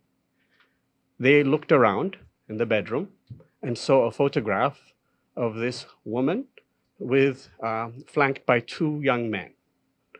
And then, of course, they asked who these two people were, because they didn't know that she had any family or any relatives. And the older woman told these two young women that those were her two sons, and that they were killed on February 19th, 1937, and every night, because they were killed in front of her, every night she would remember what happened in front of her own eyes. And this was in the 1960s. Pietro Badoglio, because he switched sides very close to the end of the fascist regime, ended up becoming the leader of the Italian government, and ended up leaving his life, the rest of his life in support, in respect. His children and grandchildren are still referred to as the Dukes of Addis Ababa. So for me, it's not why now, it's why has it been continuously like that? We can divide up ourselves between those who are reclaiming Graziani as a national symbol, those who in the name of anti-fascist values claim for the constitution to be implemented, but none of us, and the us here is as the collective us of Italians, I think is addressing that the real, the most painful thing, what it's unspeakable and it has been unspoken for a long time, is that there has been a time in our history when our parents, our grandparents, the parents of our grandparents, were just not identifying with the dream of colonial expansion, total war, were enjoying the idea of exploiting and making Italy a new and modern through colonial expansion. But all this, that they were enjoying the promise of young women, young girls, as a war looted, they were enjoying in Italy. I mean, we have all been laughing for Totò. Our national identity, even in my lifetime, all these legacies just contemporaneous to us. One thing that is very important is to spend a few words saying what happened to Graziani after the war. So he was sentenced to 19 years. He served only 4 of these 19 years. He was not sentenced for Africa. Why? Because I think if we know a little bit more, we might understand. You spoke on the cultural side, which is obviously very important. You reminded me, growing up, there was a book that somebody gave me that was called Popoli Primitivi Oggi, Primitive People Today. And the dedication to me, it must have been 8 or 9 years old, was E speriamo non domani. Let's hope they won't be primitive people. So this is a cultural thing, but this is not just culture. We're talking about history and dealing with its own history. So what happened to Graziani? Let's take it as an example, because unfortunately there are thousands and thousands of Grazianis and Badoglios in the history of Italy. So, according to the United Nations War Crimes Commission that operated from 1943 to 1949, there were at least 2,000 Italian war criminals. All of them, most of them, were classified as A criminals, which meant that in case of trial, the commission expected that they would be the charges against them would be highly proved. So Italian war criminals for crimes committed during the Second World War in the occupied countries and in Ethiopia were never brought to trial, as we all know. Graziani was, there was a trial, but it was a trial for, the charge was regarding his collaboration with the Nazis during the Republic of Salò for having directed the Italian armed forces for counterinsurgency operations against Italian partisans. So it was, and he was never charged of or brought to justice for colonial crimes. Here, I think, and this is the transnational that I was mentioning at in my intervention, I think that this is not just an Italian case. The Ethiopian crimes, the Italian war crimes in Ethiopia, as I said, became known and well documented since the mid-1930s. The British, of course, the British never favored, in a way, the idea of international trials for war crimes committed in the colonial war in Ethiopia. This is a time of dramatic conflict, all global conflict, when the anti-colonial movements spread all over the world, and the British Empire was facing this huge crisis of legitimacy. And I think this is why in the 1930s and soon after the Second World War, among many other reasons, there was also the idea that maybe the United War Crimes Commission could investigate for Italian crimes committed in Yugoslavia, in Greece, in Albania, but the British even resisted the idea that the Ethiopian case could be included in the investigations conducted by the United Nations War Crimes Commission. So it remained, a colonial, there was a colonial preoccupation, I think. The other reason that is always suggested is that, and it has been also documented, is that Italian war criminals were never brought to justice because after the war, with the emerging context of the Cold War, the Anglo-American forces governments didn't want to compromise the credibility of public important personalities of post-war Italy, who in a way could guarantee the stabilization of post-fascist Italy and avoid to compromise the credibility of public important personalities of post-war Italy, who in a way could guarantee the stabilization of post-fascist Italy and avoid a shift towards the left. Badoglio is just the main example.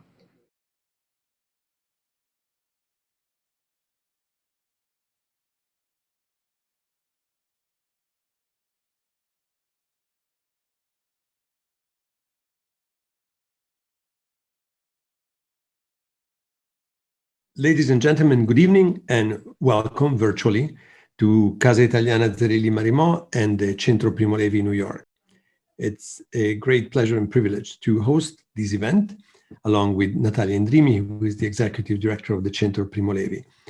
We would much rather be in our normal, natural location, where we have held celebrations, conferences, screenings on the occasion of the Giornata della Memoria, International Holocaust Remembrance Day, for almost 20 years.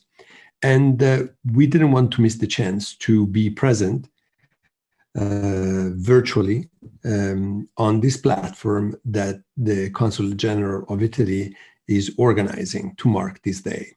When we started discussing with Natalia what we could do this year that is so different from all the previous ones, we thought that this would be an occasion to look back at the way in which we celebrated and marked this day throughout the years. And one common thread that we found was cinema, that we definitely went for not much celebrations in the traditional sense of the word, but looking at the cinematographic production, both documentaries and feature films, that were somehow related, and you will see related in a very ecumenical, open-minded way to the topic of memory. And of course, I have to say that throughout the years, one of the most rewarding, interesting, and challenging things in preparing for La Giornata della Memoria were the meetings that we held with the Centro Primo Levi, with the consulate, with the colleagues of the other institutions in New York, the Calendar Institute, the Italian Academy at Columbia, the Italian Cultural Institute, deciding what to do. And I think that was first and foremost, it has been a great educational occasion for us, the people who run these institutions, to ask ourselves relevant questions on what memory is, the memory of what, why to preserve this memory, in what way that is meaningful today. And I can say that we didn't find many answers. We probably found more questions. And I understand this is a very a methodology that is typically rabbinical, that you answer a question with another question. And that's normally the way to understand that you're on the right path to starting to understand things more or less. So I think one feature that I can find in this common thread, again, cinema playing a central role, but cinema as a way for us to problematize, to ask ourselves some of the questions that I mentioned and more. And from these questions, open up to other questions that are somehow digging in the deepest meanders of our own humanity. So I think it's a great chance for me also to have a chance to discuss in public things with Natalia that very often we discuss in the preliminary phases of the preparation of these events. And again, to me, those meetings in preparation of have been a school, have been a moment in which I got to learn, I got to understand, and I got to ask myself these fundamental questions. So that's why I thought we would take this opportunity to make you part of this discussion. Welcome, Natalia. Benvenuta. Thank you, Stefano. And I just want to, I won't repeat what you just said, but it's been a real constructive experience and a very enriched experience to spend these years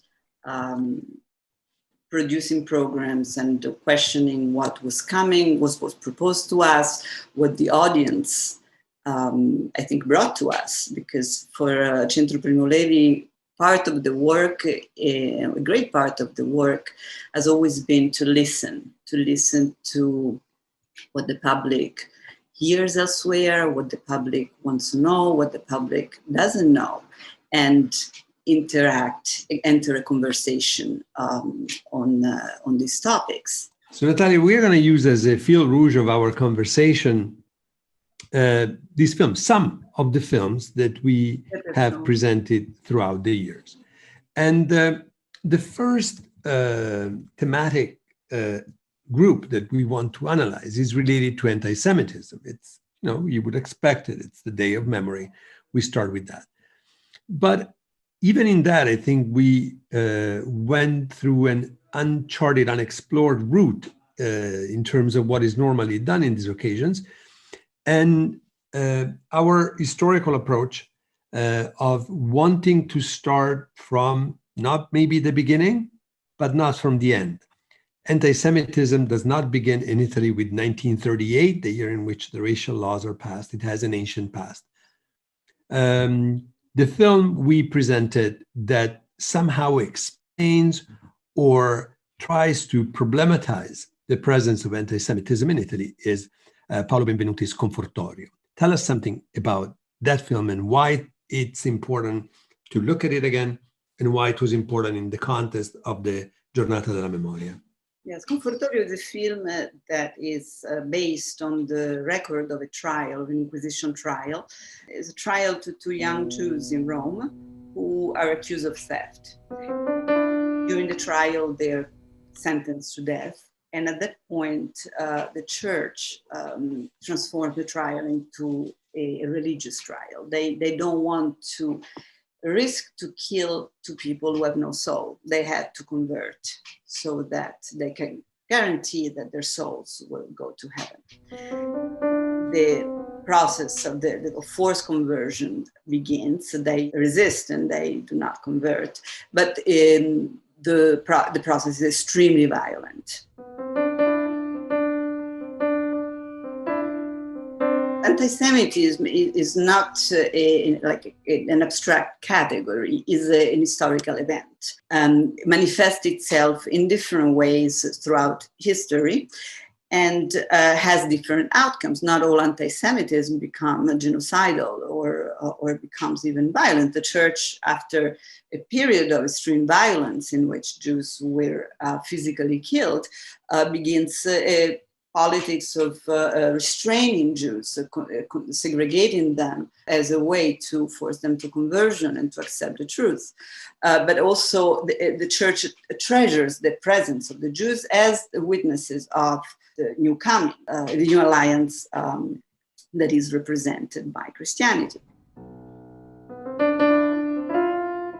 We wanted to show how these ideas are part of society, are part of mentality, and the image of Jews is affected, is determined by this idea, the liturgy. I mean, as we said, Jews in very negative terms in the Catholic liturgy until the 1960s. So this is one element in which anti-Semitism has manifested and certainly has contributed to isolate, to create a prejudice that allowed, under fascism and Nazism, an extremely violent outcome of their persecution.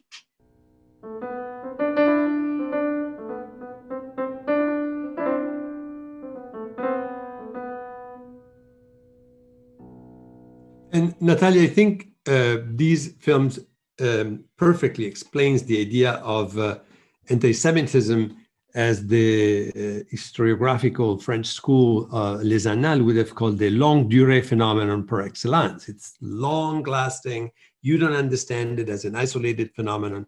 You only understand it in the dynamic of long duration and evolution and how it changes and how it keeps changing and how one form doesn't completely substitute the other, but they coexist and are compenetrated.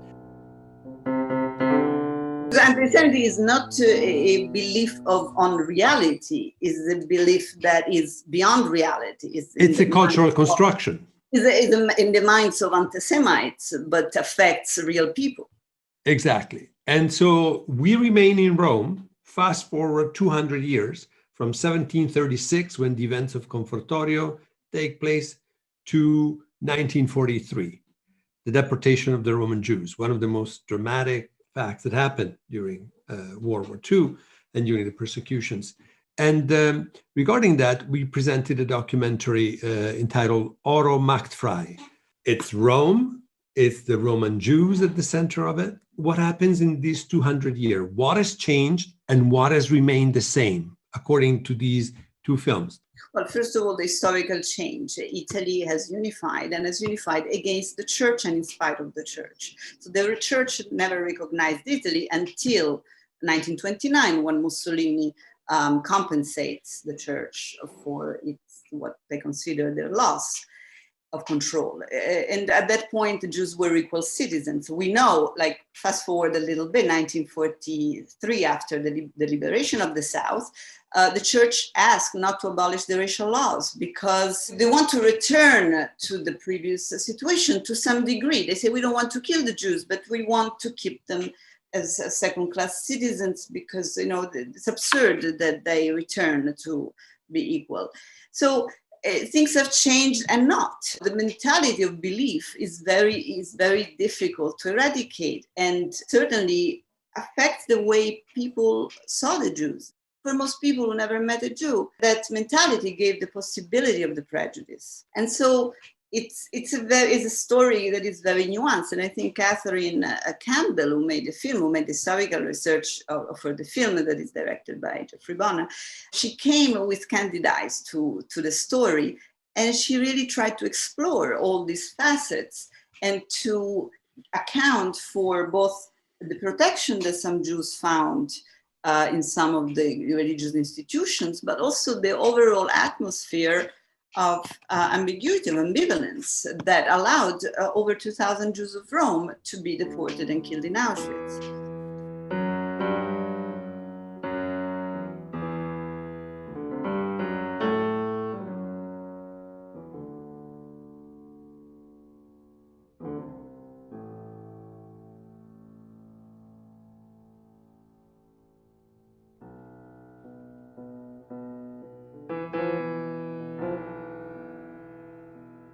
We are moving forward with another film that we presented. It's a short documentary entitled A Me Ricordo. The title is based on the book by Gianna Pontecorboli, an Italian journalist based in New York, who ran extensive research on Jewish Italian refugees in America. And the documentary, it's a short documentary. It's on the website of Centro Primo Levi from 2015. Of course, there is this historical perspective of these lucky ones, because we have to say that many Italian Jews would have loved to emigrate, especially to the United States. And for a long time, the frontiers were closed. No visas were issued. There was this limbo in which they found themselves waiting for months for a possibility to come. So these ones that came, of course, left everything behind them, and they had to restart new lives. And one of the characters that Gianna interviews, that was also our guest in an event that we held jointly at the Casa, that I invite very warmly our viewers to watch again, is Judge Guido Calabresi. In that occasion, he said things that I believe it's worth to hear again from him. Guido Calabresi is a senior United States Circuit Judge of the United States Court of Appeals in the Second Circuit. He's a former dean of Yale Law School. He's a legal educator that educated scores of the most brilliant legal minds in the United States. The most important part of my legal education is that I'm a refugee, that I'm an immigrant, and that I'm an outsider.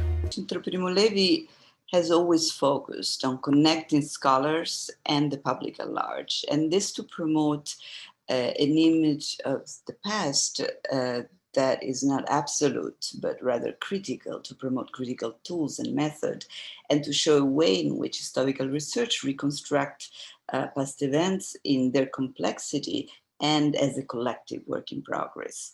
And one of the topics that we have explored this way is the question of refugees. The question of refugees is still paramount today and has only grown since the end of the war. And not only this, it has shaped policies, the economy, and the very image of nationhood. So it is so important that we are able to connect its history from today back into the past. And so we looked at it in two ways. With Americordo, we spoke about the Italian Jews who fled to the Americas following the racial laws. But then the larger question of refugees occurred in Italy, where after the end of the war, over 1 million people were displaced, both internally and from countries spanning from Europe, the Balkans, the Middle East, Africa, even China.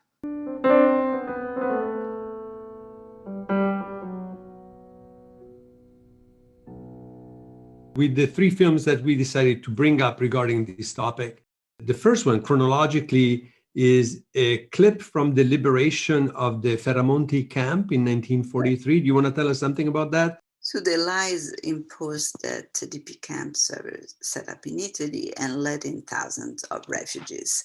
These three films that we have selected represent a bit of the evolution of filmic memory.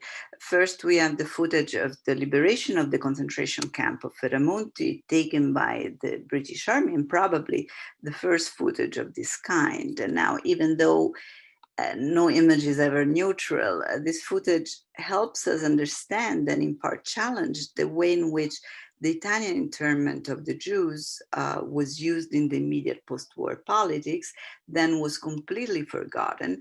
And in more recent years, it was rewritten and memorialized as a badge of national honor and pride. The two following films are one a feature film and the other one a documentary. Let's start with the feature film from 1948 by Duilio Colletti, The Earth Cries Out. We're in the middle of neorealism. And it's the story of this group of Jewish refugees in Italy waiting to emigrate to Palestine that is still under British rule. And the Brits are not very happy about these scores of Jewish refugees trying to go to Palestine and establish their own form of state, it will turn out. It's a film that came to us in a very serendipitous way. We found it, we brought it to New York, we subtitled it. It was, I think, one of the most exciting things we did together. We both heard about it, but we had never seen it. The Earth Cries Out takes place in a DP camp in Puglia, the first set up by the United Nations Relief and Rehabilitation Administration. It is a fictional story and came from a fortuitous encounter. Louis Gittler was a cameraman who had followed the Allies in the liberation of Berlin and then began following the flow of refugees toward coastlines, ending up in Rome. In Rome, he met the filmmaker Duilio Colletti, who had been a popular film figure in the fascist period, and the writer Carlo Levi, who, on the contrary, had been interned by fascism in the South as a political dissident. He also met Alessandro Fersen, who was a young theater director whose family had settled in Italy from Poland in the early 1900s and had been expelled in 1938 with the racial laws. Now, in retrospect, we see in this film the root of another trope of Italian collective memory, the notion that Italy was pivotal in helping Jews reach Palestine and in the founding of the State of Israel. Again, this is a relatively recent politicized memory that not only has little connection with history, but also little connection with a film like this one. Now, what this recent rewriting of memory leaves out is that the Jewish refugees had hardly any option in 1946, when Italy reacquired sovereign power. The government immediately began to try to get rid of refugees. Visas to the US, where most of them wanted to go, were difficult or impossible to obtain. And thus the trip to Palestine, risking lives on boats unfit for the journey, was for many the only option. Now, while we question the rewriting of this story, This film was made when the state of Israel barely existed, and it voices a consolatory need, a need of hope for people who had been brutally persecuted, had escaped death, and now were not wanted anywhere. So, on the other hand, their fundamental otherness also embody not so much today's trend of seeing Italians as saviors of Jews, but the need of Italians to imagine through drama that a clear cut with the past was in fact possible. Now let's move on and forward 70 years to a moment of reckoning with the way in which memory was crystallized. We talk about the documentary by Marco Bertozzi and Noa Stematsky, The Refugees of Cinecittà, that addresses both the question of film and the question of history. We learn that Cinecittà, that had been the center of the fascist propaganda machine, became a DP camp that functioned for 6 years after the end of the war. However, some of the studios also began to be used immediately by the American film industry, and these two realities, the filmmaking and the life of refugees who had no place to go, lived for a few years side by side. Now, these are the years of birth of neorealism that so strongly influenced the way in which Italians came to see themselves and to be seen. So Bertozzi and Stematsky observe two realities side by side: the beginning of the filming remaking of post-fascist Italy through neorealism that sought to overcome the legacy of fascism once and forever, and then the reality of thousands of refugees who were unwanted and whose conditions highlighted more the continuities with the past than the rupture. So they, as well as in general the outside world, simply do not belong in the creation of this new image of Italy. And this is something that we need to reflect on, and that made this film extremely important for us.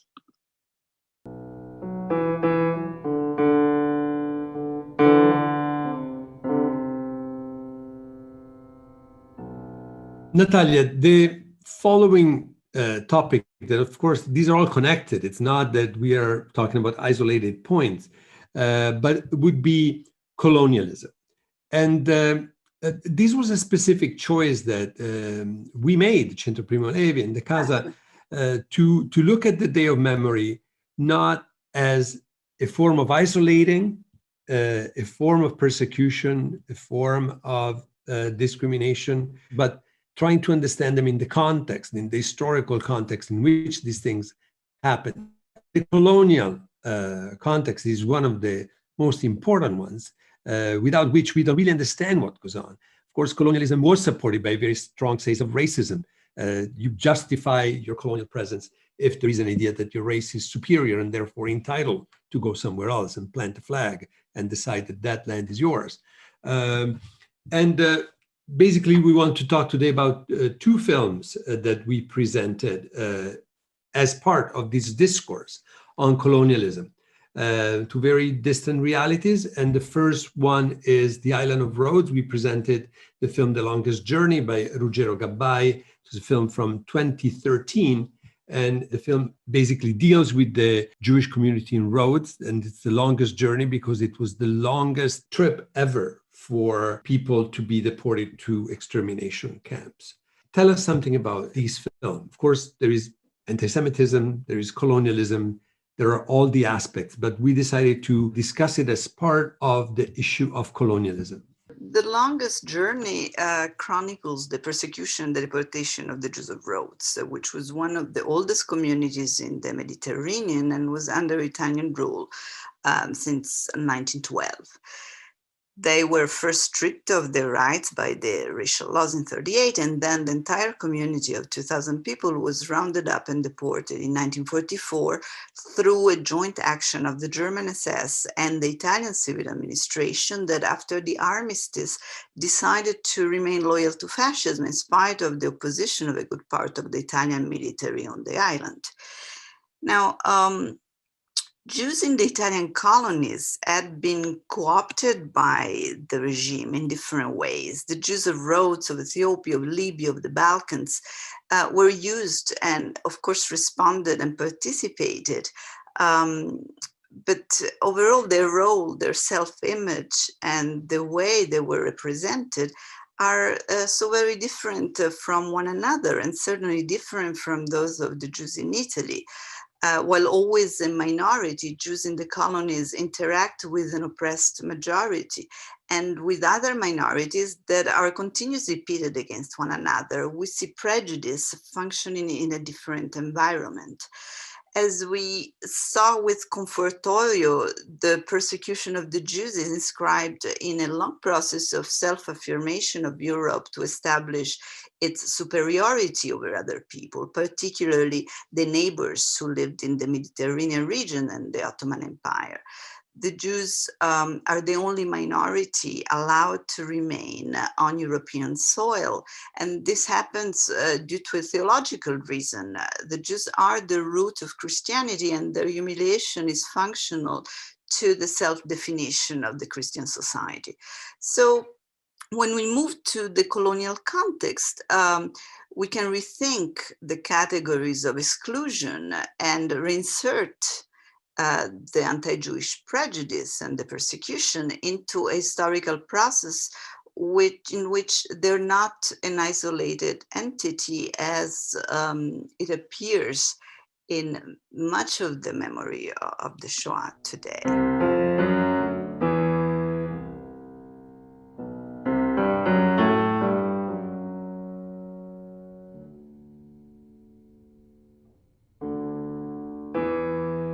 And Natalia, we move on now to talk about another colonial enterprise of Italy that is, of course, in East Africa, with the documentary by Valerio Cirici and Isaac Lipson, If I Only Were That Warrior. And it's about the Graziani case and the monument to Graziani that the town of Affile, his hometown, dedicated to him. Graziani, a notorious war criminal, should have been tried and sentenced for his crimes against humanity. He was, but not with very dire consequences for him, I'm afraid. But he's receiving these homages, a sort of monument from his hometown. So it's like this idea of Italy having trouble coming to terms with its colonial legacy, connected to the memory of the persecution of the Jews has been adopted as catalyst of a unified European memory. The Shoah became the symbol of crime, guilt, and redemption that the European nations could pursue in unity. This was true, at least until the Eastern European nations began to join the EU, and then conflicts over the perception of the past began to arise. In Italy, however, another process began at about the same time, the revision of the fascist past. The Italian right-wing party, the Italian social movement, was brought into the modern times, the post-communist era, under a new name, the National Alliance, and with a new profile. The new right sought to revamp fascism by repudiating the racial laws and Mussolini's alliance with Hitler. As a consequence, leaders of the Italian right took extensive steps in a rapprochement with Jewish communities, and tried to take at least some control of the memory of the Shoah that had up to that point been part of the larger memory of anti-fascism in Italy. So the new narrative, including both a pervasive spectacle of public ceremonies and also and mostly the flourishing of apologetic literature, of fictitious rescuers, and the continuous appearing in public programs of the persecution and the good actions of the Italian people. National Alliance narrative also played heavily on identitarian categories that dangerously echoed ideas of racial and nationalistic pride in a benevolent form. Italians had protected most of, quote, their Jews, unquote, because of their Italianness. So cleared from the guilt of the Holocaust, fascism was now becoming acceptable again. War crimes in the colonies simply did not have the same social and political function of the Shoah and were of no concern to the new right. This enabled the rehabilitation of many fascist figures. Graziani caused the loudest uproar, also because there is a strong Ethiopian community in Italy. But we have seen celebratory films on some of the most brutal military figures in World War II, like Mario Ruata, and an increasing stream of stories that concern the glorification of policemen and carabinieri, two bodies of the state without whom the Germans would have never been able to carry out deportations from Italy. So this is why it's very important that we discuss these various aspects of memory, not as something that needs to be reconciled, which cannot, but as elements of the complex puzzle of the past.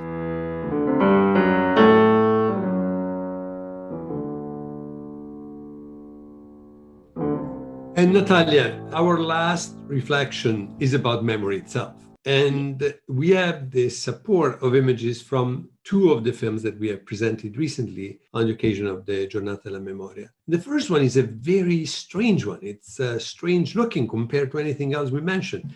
And it's based on La Bella Addormentata nel Frigo, A Sleeping Beauty in the Fridge. It's a theatrical text by Primo Levi, the namesake of your center, written in 1959 and brought on television in a theatrical form by Rai Television. We showed it, introduced by Paola Mieli, a New York-based psychoanalyst. Why is that science fiction theatrical piece that looks very strange relevant to our reflection on memory? So Primo Levi tells the story of a young woman who volunteers to be frozen and defrosted periodically only to record the latest historical events and then be frozen again. She's held at the house of a scientist who froze her the first time, and over a century she's inherited by his descendants, and she's both a sacred, precious item whose reawakening commands festivities, and a victim, as she alludes to the fact that the scientists in the various generations abuse her. Now, we cannot go into the details of the layers that Levi weaves in this story and that Paola Mieli discussed so profoundly in her book. But I want to focus on the element that resounds with the current memorialization of the Holocaust. It's a very clear metaphor of a frozen and crystallized memory that can be frozen and defrost at will, and what happens when that mechanism breaks. The idea that memory can be frozen and that qualifies as a recording of history is an item of contention among scholars and certainly a problematic element in public memory. Not only survivors' memory is not frozen unless we make it so, but is by no means a self-sufficient recording of history. The ritual of the festive occasions and the defrosting and the refreezing, in which the woman is held hostage and victimized behind the scene, alludes to a process of sacralization of the Holocaust in which Jews are called upon as only guarantors of one historical truth that appears to be disconnected from any other context. Primo Levi wrestled with these problems already in the 1960s, as he talked about the tension between the effort to share memory and the possibility of historical discourse in the public sphere. But he certainly could have not imagined how far this process would go, although we can see it now today with, it's in front of us. I must ask, as director of an institution engaged with memory and historical research, what role we had in the production of this frozen memory that is increasingly used as a source of absolute truth and that generates conflicts more than conversations, that is used to constantly downplay the critical tools of history in the public discourse.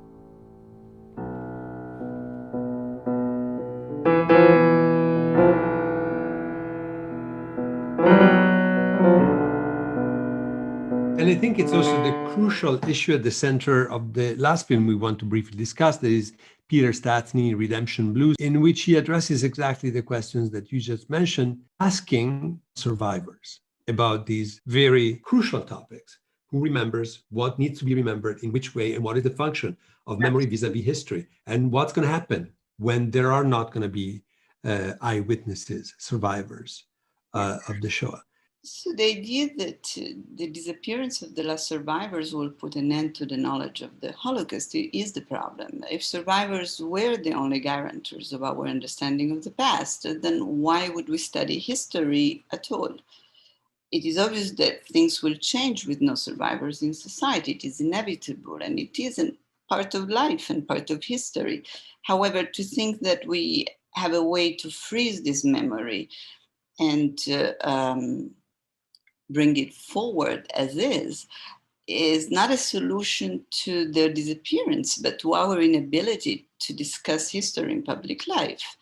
Stastny shows, for example, the making of survivors' holograms, these human reproductions based on real interviews. They function pretty much like your virtual bank attendant. And they're supposed to preserve forever historical truth. Now, what does this do to the role of the historian? What does this do to the concept of testimony as we have understood it so far? Stastny is a psychiatrist and a child of Auschwitz survivors. And he thought about these things for a long time, and he became concerned with the fact that survivors are, for the most part, confined to the repetition of their experience as a social function. They're relegated to the past as if they had not lived 80 years after those events. So he initiated a working group, and in which he invited survivors to be in the present, independently of the social demand they have as survivors. And I see his film very much as an act of humanistic resistance against the perils that Primo Levi so clearly outlined in his short story and the film we saw. And Natalia, if you agree, I would like to close our conversation of today that, as we said, is our own reflection on the way in which we lived and celebrated Day of Memory throughout the past years. Not with our voices, but with the voice of a person we love and respect enormously, that is Stella Levi, that is one of the protagonists of Peter Stastny, Redemption Blues. And I think Stella embodies for us the way in which memory is a way of opening our eyes to the present in which we live, not at looking back, but at looking forward, with being alert to what goes on in our society and in societies outside of ours. And she says it better than everybody else I know, and she lives it better than everybody else I know. So I would leave it here. I would like to add one thing, Stefano, and I think it's really important. Stella, as you know, is a board member of Centro Primo Levi and has been in a constant conversation with us to develop what we have done in 20 years. And there is always the question, but we were part of it and we were not part of it, but those were good neighbors or they were not good neighbors. And I think what has emerged from our conversation with Stella is the closeness of love and hatred, and how careful we need to be not to separate these entities as if they lived independently of one another. And this should be true in our judgment as well. Thank you, Natalia. And we leave it to Stella. You mentioned 6 million Jews, but there were so many others. We are talking about something that happened 90 years ago, or 85 years ago. The countries didn't care what happened to us. The world didn't give a hoot. Do we do anything for the others? We Jews. To repair the world is a duty. So, do you want to destroy it? The world, it's a gift.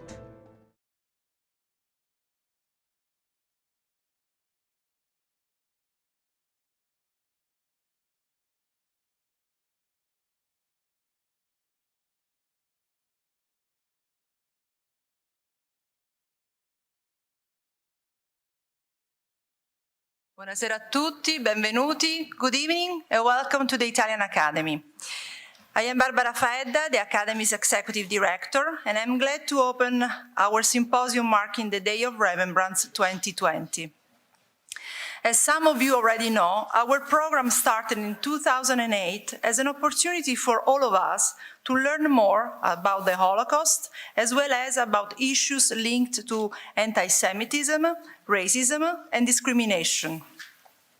In previous years, we heard scholars and experts talking about racial laws, the ghetto in Rome, about homosexuals, about people with disabilities, about women, about children, about victims from the minority groups known as Roma and Sinti, about concentration camps, and about Jewish looted art, just to mention a few topics.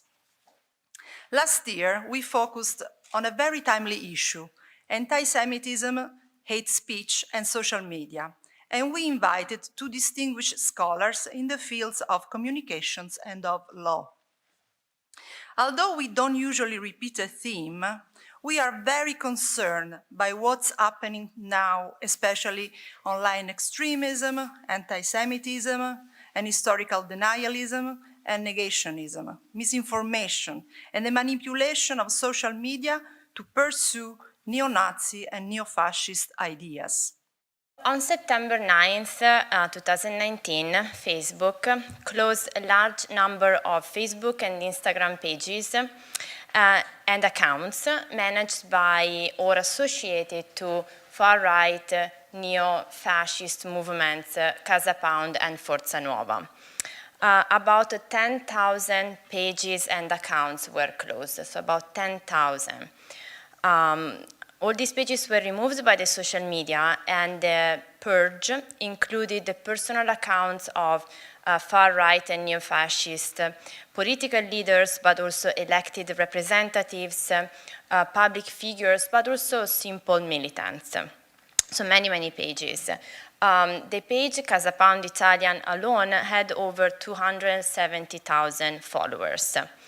Facebook released a statement explaining that the decision was taken after an internal investigation, during which Facebook recognized that such organizations are violent and dangerous, specifically based on Facebook community standards and community norms.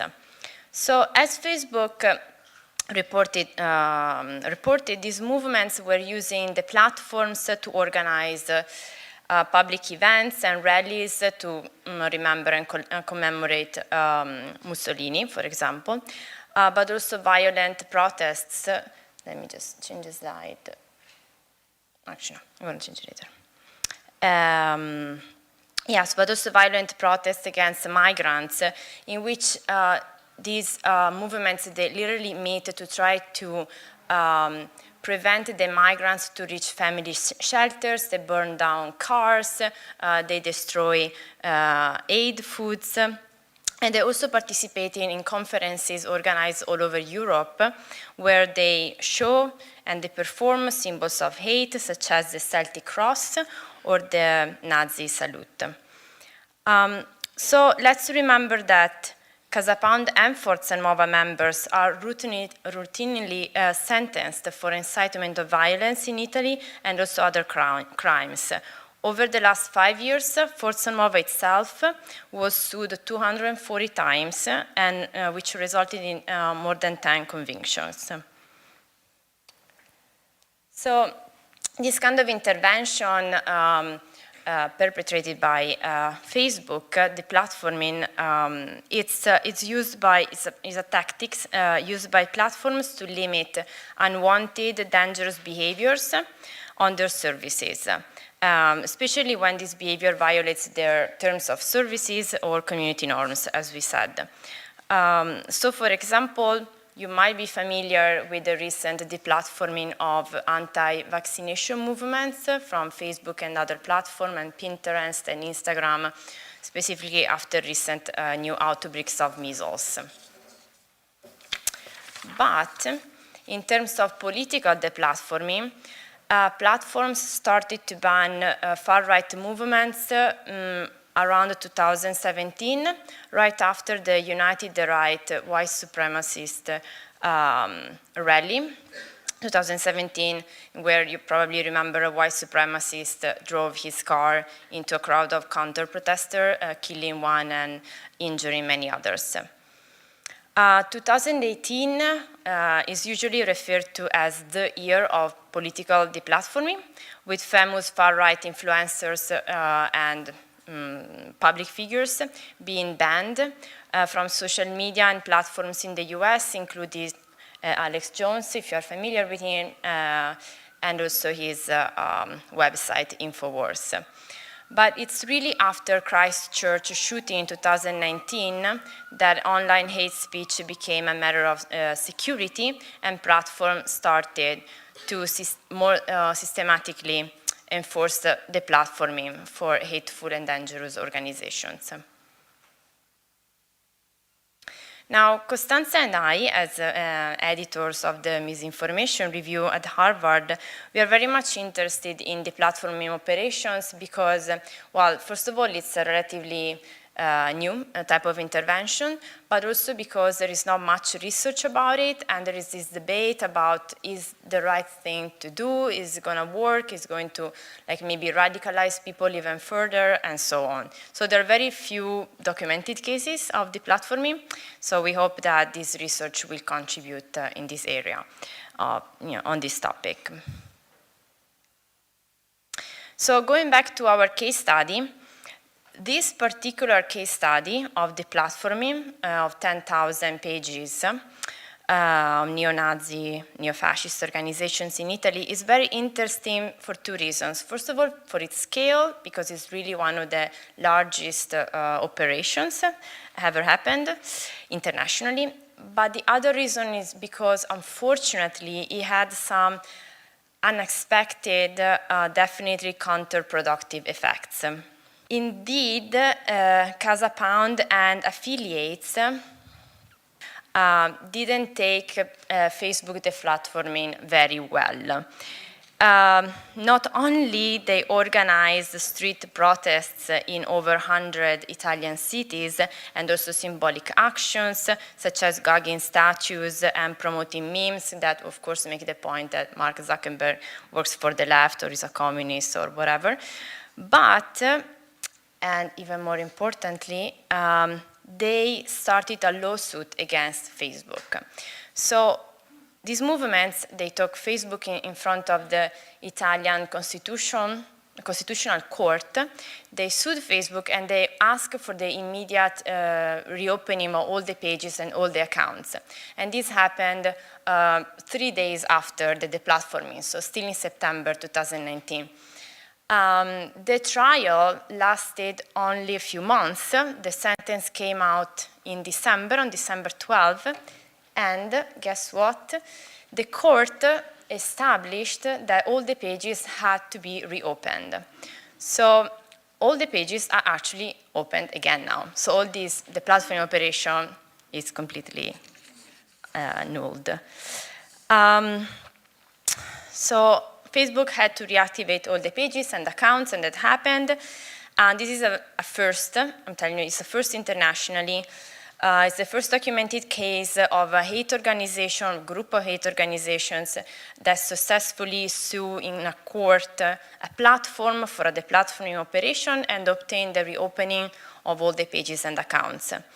Now, in order to fully understand the legal and symbolic impact that this failed attempt of the platforming neo-fascists will have in the long term in the Italian political context and also internationally, we really need to take a step back for a second and talk about Italian anti-fascist laws. Indeed, in Italy, fascism is not an opinion, it's a crime.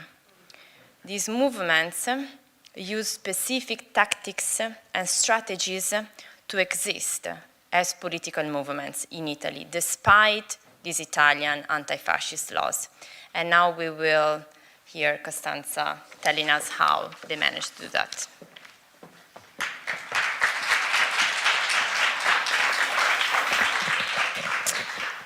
Okay, so Irene, thank you for this introduction. And thank you, Barbara, for having us today. I'm sorry we are a little darker than, but. So with the time I have available, I would like to briefly present Casa Pound and explain why it is important in the Italian cultural and political environment. I will also try to understand, or at least to imagine why it caught Facebook attention so much, because as Irene was saying, it is really a first case that they closed this many pages and that they took a decision to intervene into a national, into a sovereign state like this. So I will also talk a little bit about what Irene was saying about the anti-fascist laws and about why the Constitutional Court decided to say that Casa Pound was right rather than Facebook. So, okay. For those who not know Casa Pound, they are a self-described neo-Nazi fascist movement. They are sovereignist, nationalist. Their ideology is organized around national pride, strong anti-immigration rhetoric, anti-Semitism, and a cult for organized violence as a key form of political intervention. At the same time, they are pretty classic fascist party in this sense. But he's also a unique example of a neo-fascist party that not only embraces old fascist idea and ideologies, but also uses pop culture and social media to spread their ideas. And so they are kind of, or want to present themselves kind of like a modern fascist party, right? So as you can see from the slides, they celebrate fascist martyrs, they use the Roman salute, they refer to things happened in the Acalarencia, was an episode in World War II, so they are connecting themselves to the fascist party. At the same time, though, if you see, this is a rare picture of the inside of their headquarters, which are close to everybody, to the institutions, to people, to everybody. Only they can access this building, which is occupied. We'll see that later. And in this building, as you can see, they refer to different influences, anything from Nietzsche to Homer, but also Corto Maltese, which is a cartoon character. So more pop culture. And they also have a publisher that is very effective in pushing their ideas out. So also, of course, as Irene was saying, they're very active on social media. They had more than 10,000 pages. And they're very good at creating memes and like really embracing that language. So while they don't describe themselves as a violent movement, they also insist on the peaceful nature of the activity, and they try to compare themselves always to left movements to create kind of a both-sidedism and a false equivalence between the activities of left movements and them. So I will start from an example of one of these occasions where they try to paint themselves as a democratic movement and then in reality used violence in a public environment. And I will start from this. This is an example from 2008, so it's a little further back. But I'm using this example because I was personally present that day, so I saw exactly how the things happened. And then also because they are using the same strategies today. So basically every time there is a demonstration or manifestation where people are out, they try to infiltrate. So as you can see, as soon as they enter the square, they're already in a military formation. They have weapons and helmets and other kind of weapons, and inevitably after 10 minutes, they start attacking and they start creating, disruption in the square.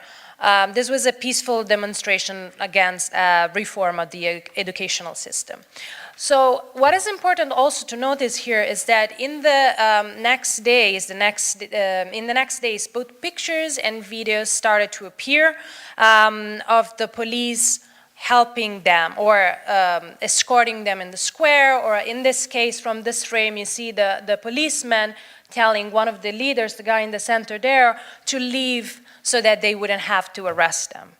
This is for two reasons. On one side, there are parts of the police and of the local authorities at the time that were sympathetic, but another reason is because the police has often used them as a mean to control the square, right? So which is a very, of course, very dangerous game to play. And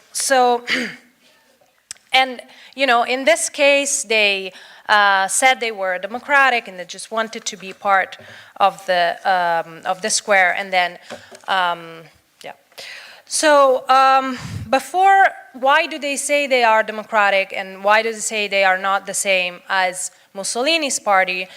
This is to respond to the Italian anti-fascist law, which prohibit exactly these two things. But we'll see that more later. For now, I want to also say that they are not only active in Italy, but they have a wide array and a wide network of friendships all around the world. So not only in Europe, as it would be expected, but they also are, they're also known for going into combat in war zones around the world. So in this case, for example, we see them in Myanmar with the groups that then were responsible for genocide, in Ukraine in support of Putin, and they are very, very active in support of Assad in Syria.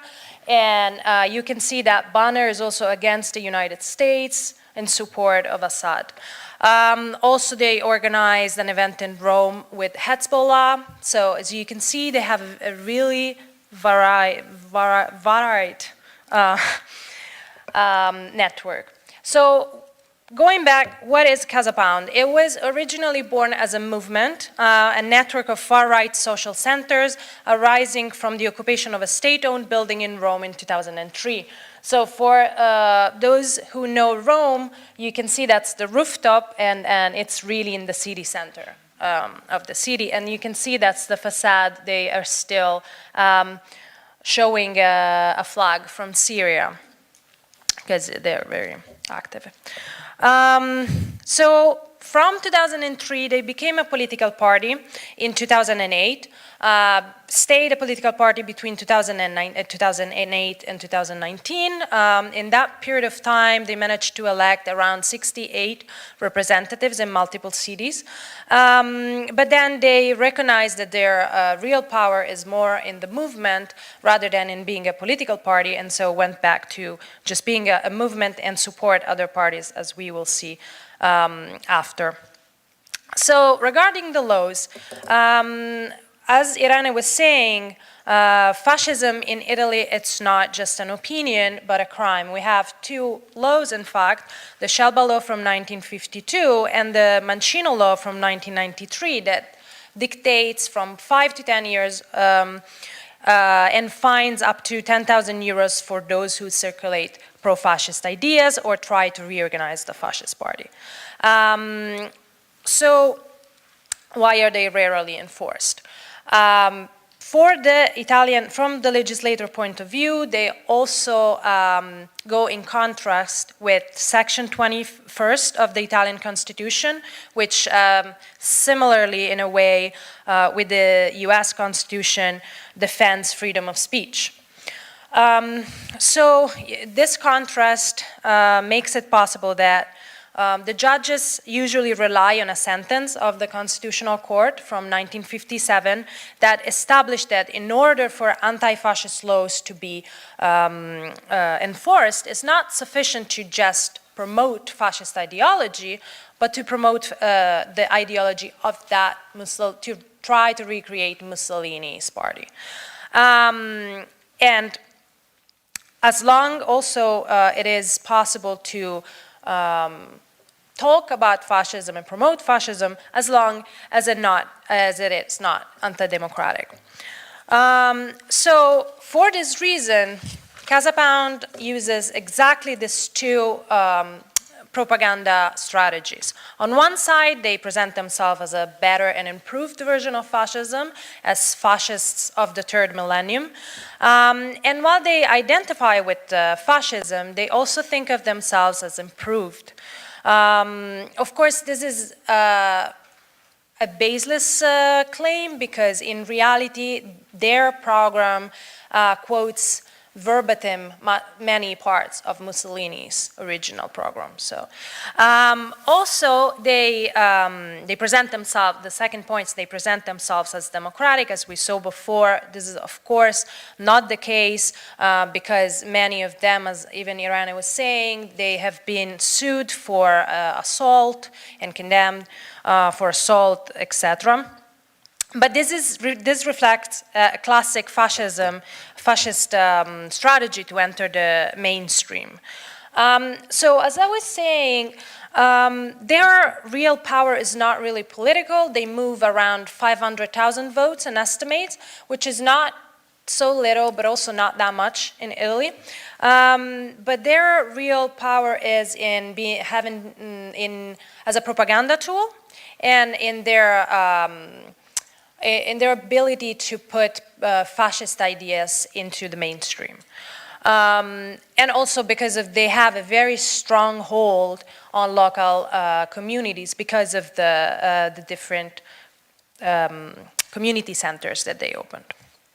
So the last thing I will say is that, for example, they've been very successful into informing mainstream politics, thanks also to Matteo Salvini. Some of you, of course, will know him.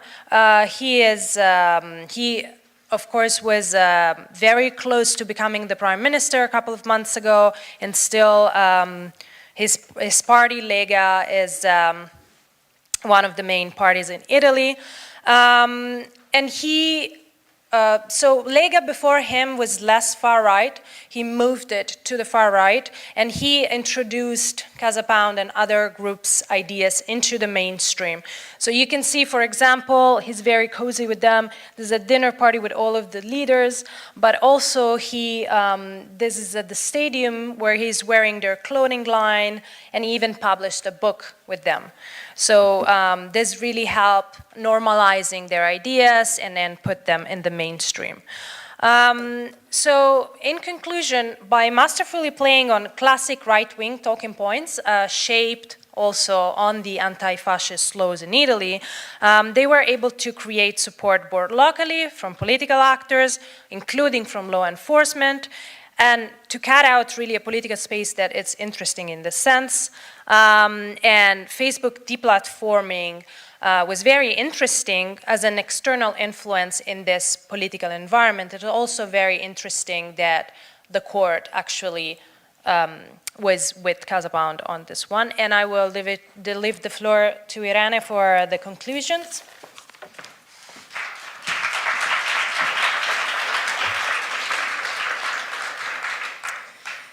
So in this last slide, we see the movement celebrating the reopening of the page on December 12th. So just briefly, now you are in the position of understanding, or better understanding, how this failed attempt of deplatforming what kind of meaning it carries with itself. So from a legal point of view, obviously it creates a legal precedent that makes the platforming operation against the hate organizations harder in the country, in Italy, but potentially also elsewhere internationally. From a symbolic and cultural point of view, it normalizes even further the legitimacy of Casa Pound to operate as a political party in the Italian political landscape. So in conclusion, this case of the platforming raises some questions on the possible unintended consequences of having external private actors intervening in matters of national politics. We still think that the platforming violent and dangerous organizations from social media is necessary. Unfortunately, it's not sufficient to effectively reduce hate speech online and hateful actions offline. The platforming has to be done in the right way, for example, by collaborating with local authorities, legal experts, instead of conducting independent investigations, which hopefully can help platforms to understand better regional cultures and politics and avoid backfiring effects. Thank you.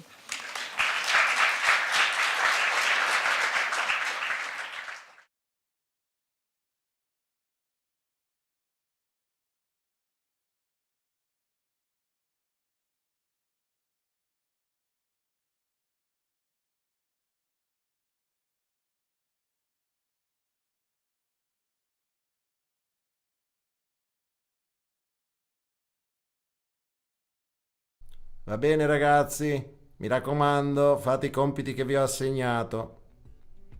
D'accordo? Sì, oh ragazzi, il professore vuole che facciamo una cosa sulla Shoah. Su che? La Shoah, quella roba giusto tipo 150 anni fa. Ma che roba è? Sì, quelli delle camere a gas. Ancora quella storia degli ebrei perseguitati da Napoleone. E basta. Hitler, si chiamava Hitler.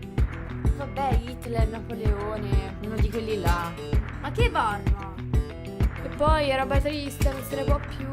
Basta che ci rifiutiamo di farlo. E poi, che c'entriamo noi con quella gente? A proposito di gentaglia, guardate chi sta arrivando.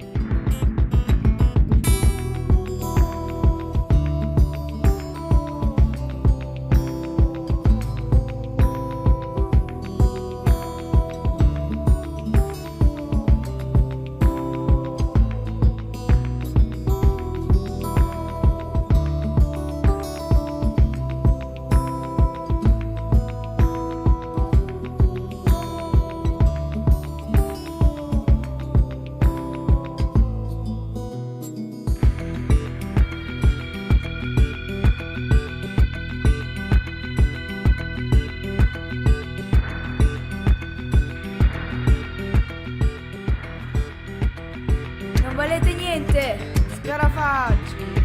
Essere inutili.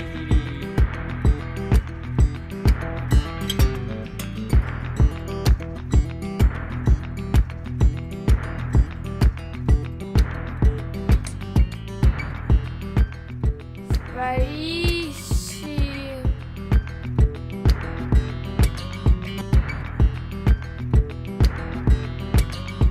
Non valete niente.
Oh ragazzi, cosa ci facciamo qua?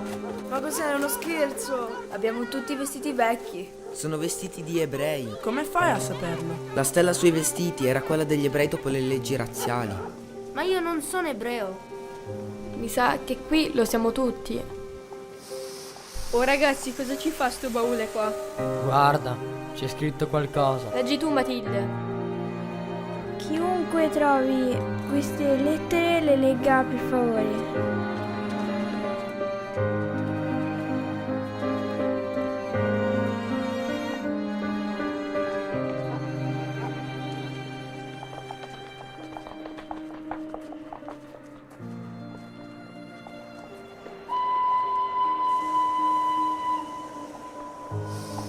Ma che succede, ragazzi? Ma che ne so, qua si muove tutto. I tedeschi sono venuti a portare via tutti gli ebrei. Ma che sono queste voci? Ma come parlano? Ma insomma, qualcuno vuole dirmi cosa succede? Ho paura. Sembrano militari. Ma non capisco chi siano. Nazisti, militari nazisti, gli SS. Ascoltate.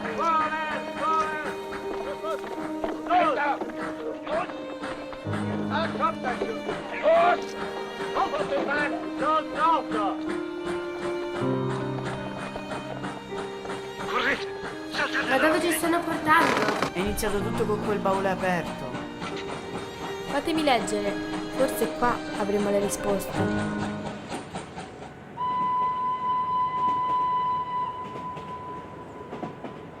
Mi chiamo Sultana Razon, sono nata nel 1932 da genitori di origine turca, ma sono italiana e ti racconto la mia storia. Siamo ormai nel pieno della guerra. Molti bambini ebrei italiani vengono deportati perché le loro famiglie non hanno saputo cogliere la gravità degli eventi e mettersi in salvo per tempo, ritenendo più opportuno adattarsi alla crescente restrizione in attesa di tempi migliori. I primi ricordi che ho sono i bauli che mamma riempiva ancora nel 36 e 37 per andare in America, perché mio papà aveva un sacco di fratelli a Cuba, in Messico. Questo è il primo ricordo che ho. I bauli sono sempre rimasti in corridoio, sempre pieni, mai spediti, perché poi non siamo partiti.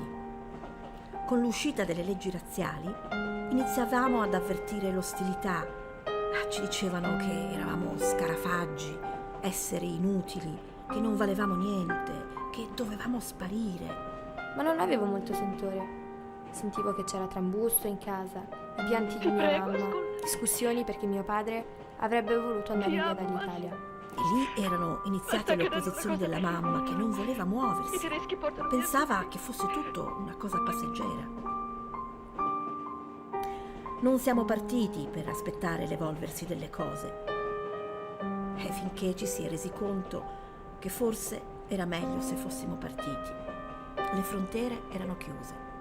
Chi sta dentro è dentro, chi sta fuori sta fuori. La mia famiglia non comprende il pericolo incombente neppure quando mio padre è arrestato e condotto nel campo di Ferramonti di Tarsia, in Calabria, e mia madre decide di raggiungerlo con me e mia sorella. Siamo stati lì un anno e in questo anno la situazione peggiorava sempre di più, soprattutto per le molte malattie. C'erano i casermoni, e gli alberi, il sole. Era estate, quindi era abbastanza piacevole. C'era molta gente. Poi la mia famiglia si è trasferita a nord e confinata vicino a Rovigo, passando attraverso il campo di transito di Fossoli di Carpi. C'erano le baracche e ricordo che c'era il water dentro. Era una specie di stazione intermedia, nel senso che tutti aspettavano. E c'era gente che andava e veniva in continuazione. Era un ricambio continuo. Arrivava gente e altri partivano al mattino. In viaggio con la mia famiglia verso Bergen-Belsen, dopo aver dovuto lasciare il campo di transito di Fossoli. Ho ricordi sulla fisicità dolente di quella umanità stipata in poco spazio e violata nell'intimità. viaggio è durato molto. Eravamo tutti un po' in piedi, un po' seduti, ma non c'era spazio per stare tutti sdraiati. C'era un bidone in un angolo dove tutti facevano i loro bisogni. È stata una cosa allucinante, tutte quelle porte chiuse, nulla da mangiare né da bere. Ricorda la mia amica Liliana Segre di ritorno da Auschwitz. Il viaggio verso Auschwitz è uno dei capitoli più terribili della Shoah. Il mio è durato 6 giorni. E per 6 giorni questa umanità veniva stipata nel vagone, attanagliata dalla paura. All'inizio fu il tempo del pianto. La seconda parte del viaggio fu quella della preghiera. Poi ci fu l'ultima parte, quella del silenzio. Un silenzio solenne, importante, più denso di qualsiasi pianto o preghiera. Non c'era più nulla da dire. Era il silenzio delle ultime cose. Una volta giunti a destinazione, solitamente per i bambini il lager è una situazione transitoria, come ricorda Primo Levi. I bambini erano a Birkenau come uccelli di passo. La categoria dei Kinder non si annovera nel sistema concentrazionario nazista, giacché i bambini non hanno diritto ad esistere e quello ebraico deve scomparire. Un'altra cosa mi ha salvato. Soprattutto ci facevano studiare, perché ricordo che mio papà, pur essendo quasi analfabeta, lui che veniva da una famiglia che aveva fatto sì e no la terza elementare, ci ha sempre sollecitato a studiare, a prendere lezioni. Siccome l'ambiente era cosmopolita, abbiamo cominciato a studiare francese e poi io l'ho sempre ringraziato per questo. Prendevamo lezione quasi tutti i giorni da un poliglotta greco. Scrivevamo su tutti i pezzi di carta che trovavamo e allora si pagavano queste lezioni e tra me e mia sorella pagavamo 3 scodelle di minestra alla settimana. Ma questo ci ha sostenuto parecchio perché avevamo dei compiti da fare. Allora, bravi, avete capito tutto? C'è qualche domanda? Professore, un'ultima domanda. Ma perché siamo qui? Se ci fosse una ragione, ve la direi.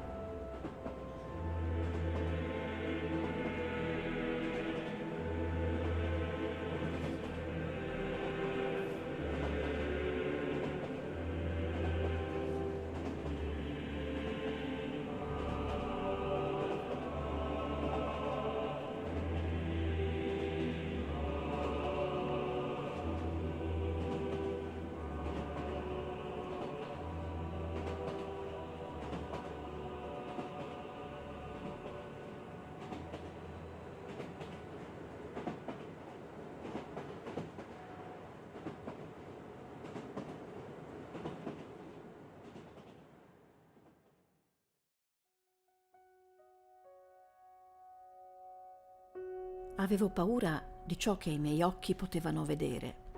Allora vagavo, ma non con i ricordi che mi avrebbero ferita a morte più del freddo e della fame. Mi ero inventata un mondo di fantasia, tutto mio, qualcosa di speciale. Correre su un prato, nuotare nel mare della Liguria, cogliere i fiori, vedere cose bellissime nel cielo. E riuscivo a non essere lì. Nelle notti terse scelsi una stellina nel cielo e mi identificai con lei. Io non ero più ad Auschwitz, mi ero fusa con quella stellina e pensavo, in modo infantile come ero Io sono quella stellina. Finché la stellina vivrà nel cielo, io non morirò. E finché resterò viva, lei continuerà a brillare.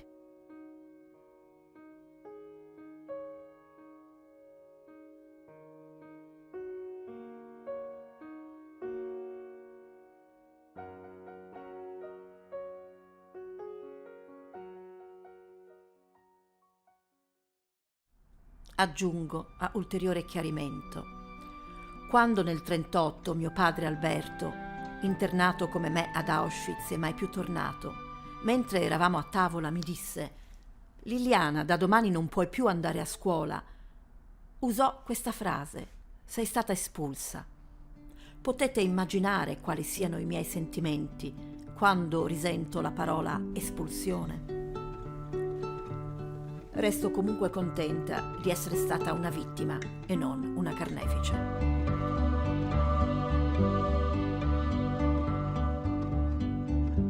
Basta che ci rifiutiamo di farlo. E poi, che c'entriamo noi con quella gente? A proposito di gentaglia, guardate chi sta arrivando.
Se il cielo fosse carta e tutti i mari del mondo inchiostro, non potrei descrivervi le mie sofferenze e tutto ciò che vedo intorno a me.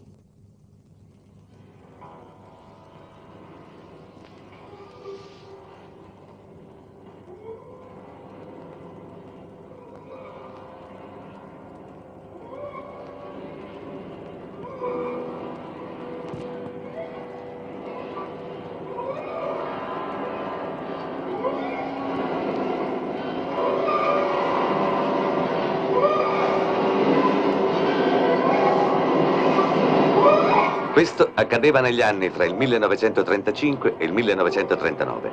L'invasione dell'Europa sarebbe avvenuta al grido di "A morte gli ebrei".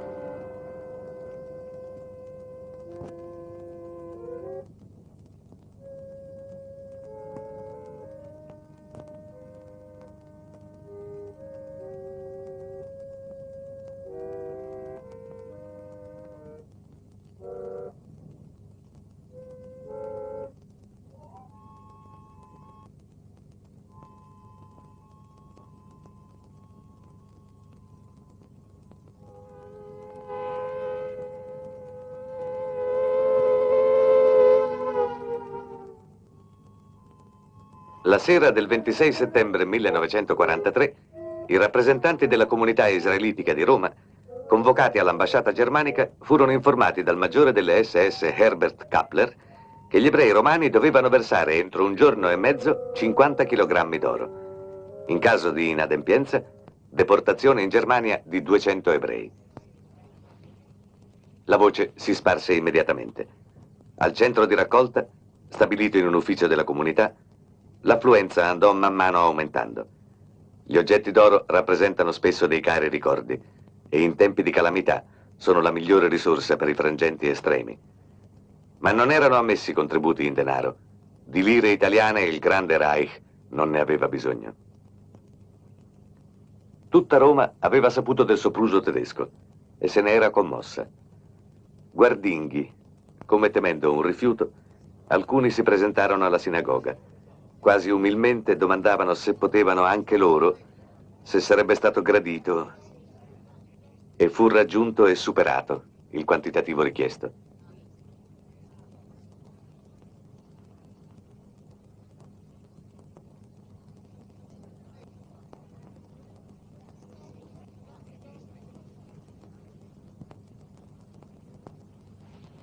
I 50 chili, sistemati in 10 raccoglitori di cartone, dovevano essere consegnati in via Tasso.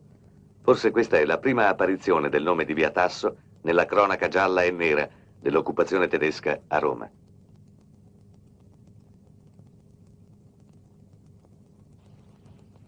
Perché gli ebrei romani non si spaventarono a quell'allarme? In certo qual modo si fidarono dei tedeschi. Ormai la minaccia dei 200 ostaggi era scongiurata. Si sentivano al sicuro da ogni ulteriore persecuzione ed erano attaccati ai loro luoghi.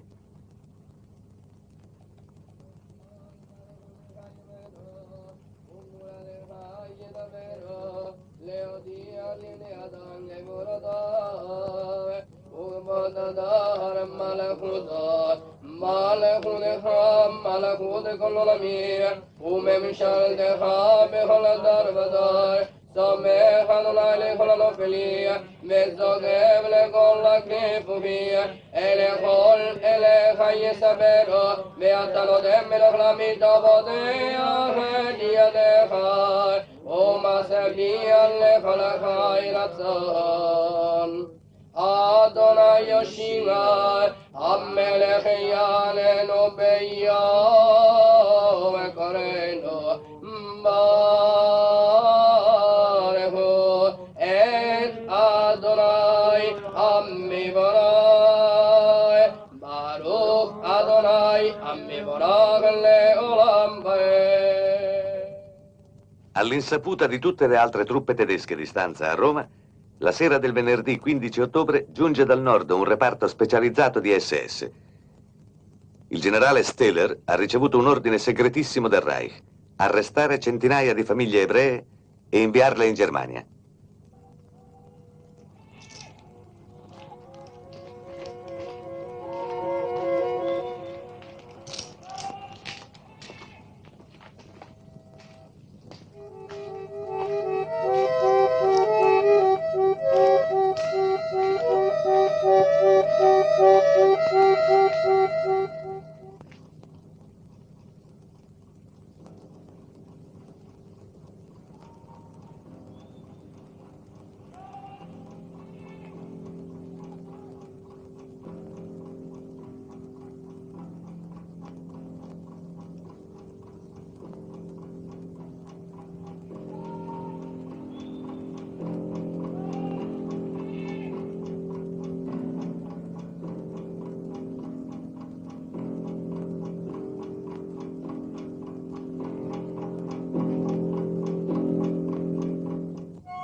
Nelle case ormai tutti sono in piedi.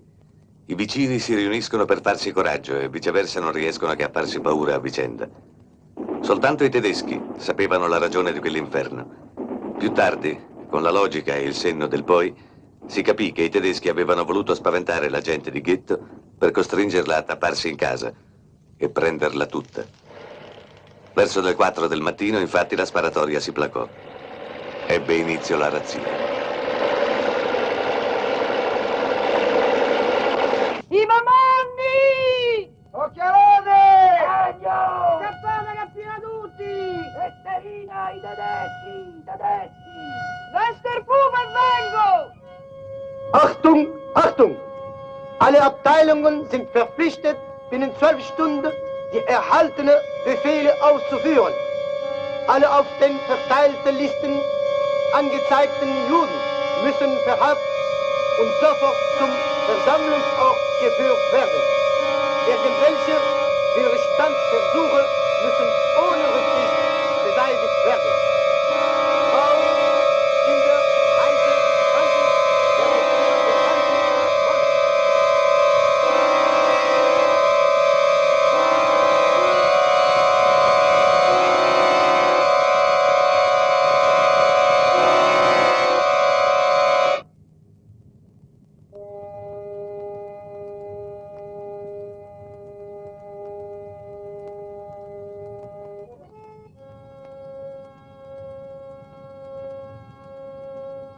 Terrazina Gabriele, Terrazina Samuele, Terrazina Vittoria, Terrazina Giuditta, e frati Rachele, Delarizia Amatio, Delarizia Fortunata, Delarizia Sara. Insieme con la vostra famiglia e con gli altri ebrei appartenenti alla vostra casa sarete trasferiti.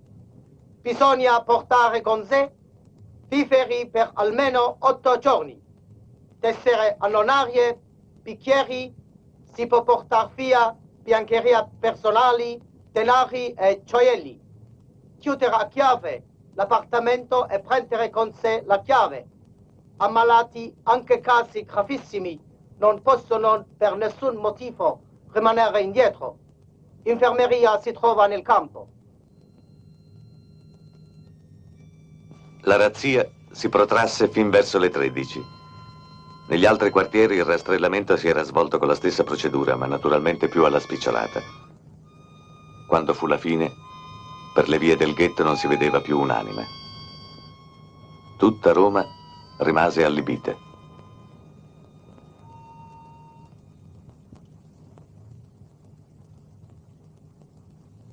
I rastrellati venivano raccolti nella fossa del portico d'Ottavia, in attesa di essere condotti al luogo dove era stabilita la prima tappa, il collegio militare.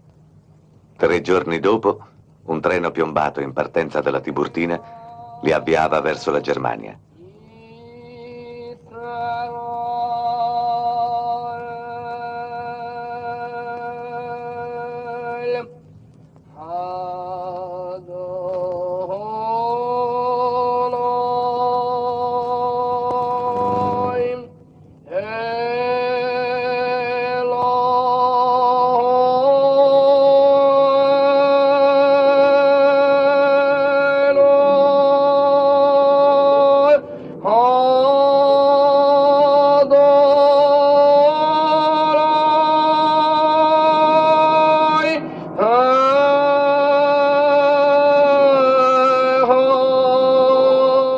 La corrente elettrica, i gas, il soffocamento per mezzo di vapore bollente, le mitragliatrici, il crematorio.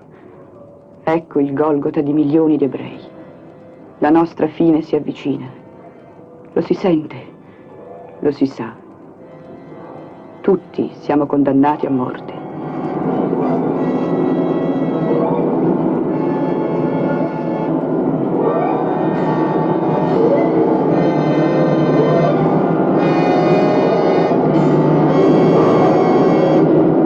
Auschwitz, Mauthausen, Dachau, Buchenwald, Majdanek. Nei campi di sterminio sono morti 8 milioni di uomini, ebrei, cattolici, protestanti, ortodossi, atei. Degli israeliti rastrellati a Roma, 1024, ne sono tornati soltanto 15.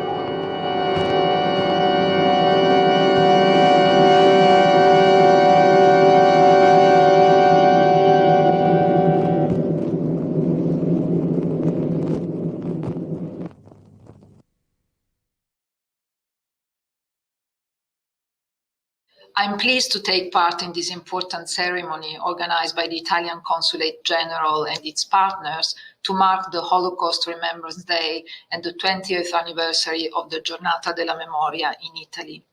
And I wish to commend Centro Primo Levi New York for its engagement in partnership with the United Nations to keep the memory alive. This year's commemoration is even more significant than ever, given the unprecedented circumstances in which we are living.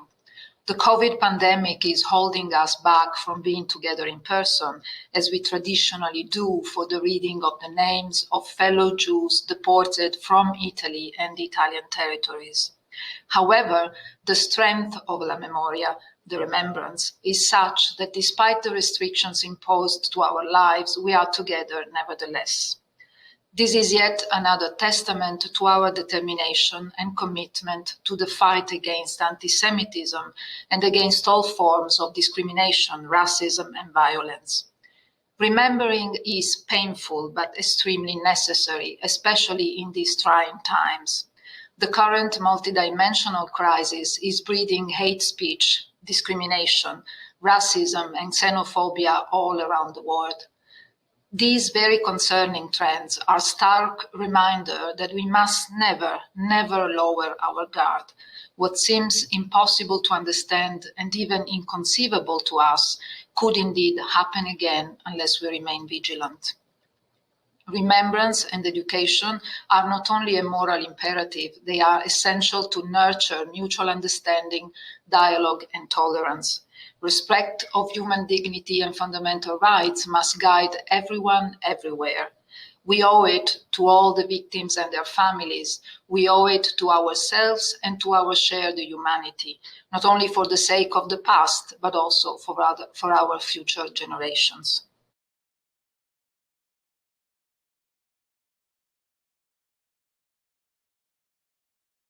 We paid attention to this photograph of Alan Kurdi, the young boy from Syria who drowned along with his mother and brother in the Mediterranean. It was a poignant reminder of the youngest victims of war and civil strife. The news reports that followed this picture gave us a name. The name connected us to a family, and that family spoke of what this boy's absence would mean to all who had known him. In cities around the world, memorials were held to commemorate and to grieve.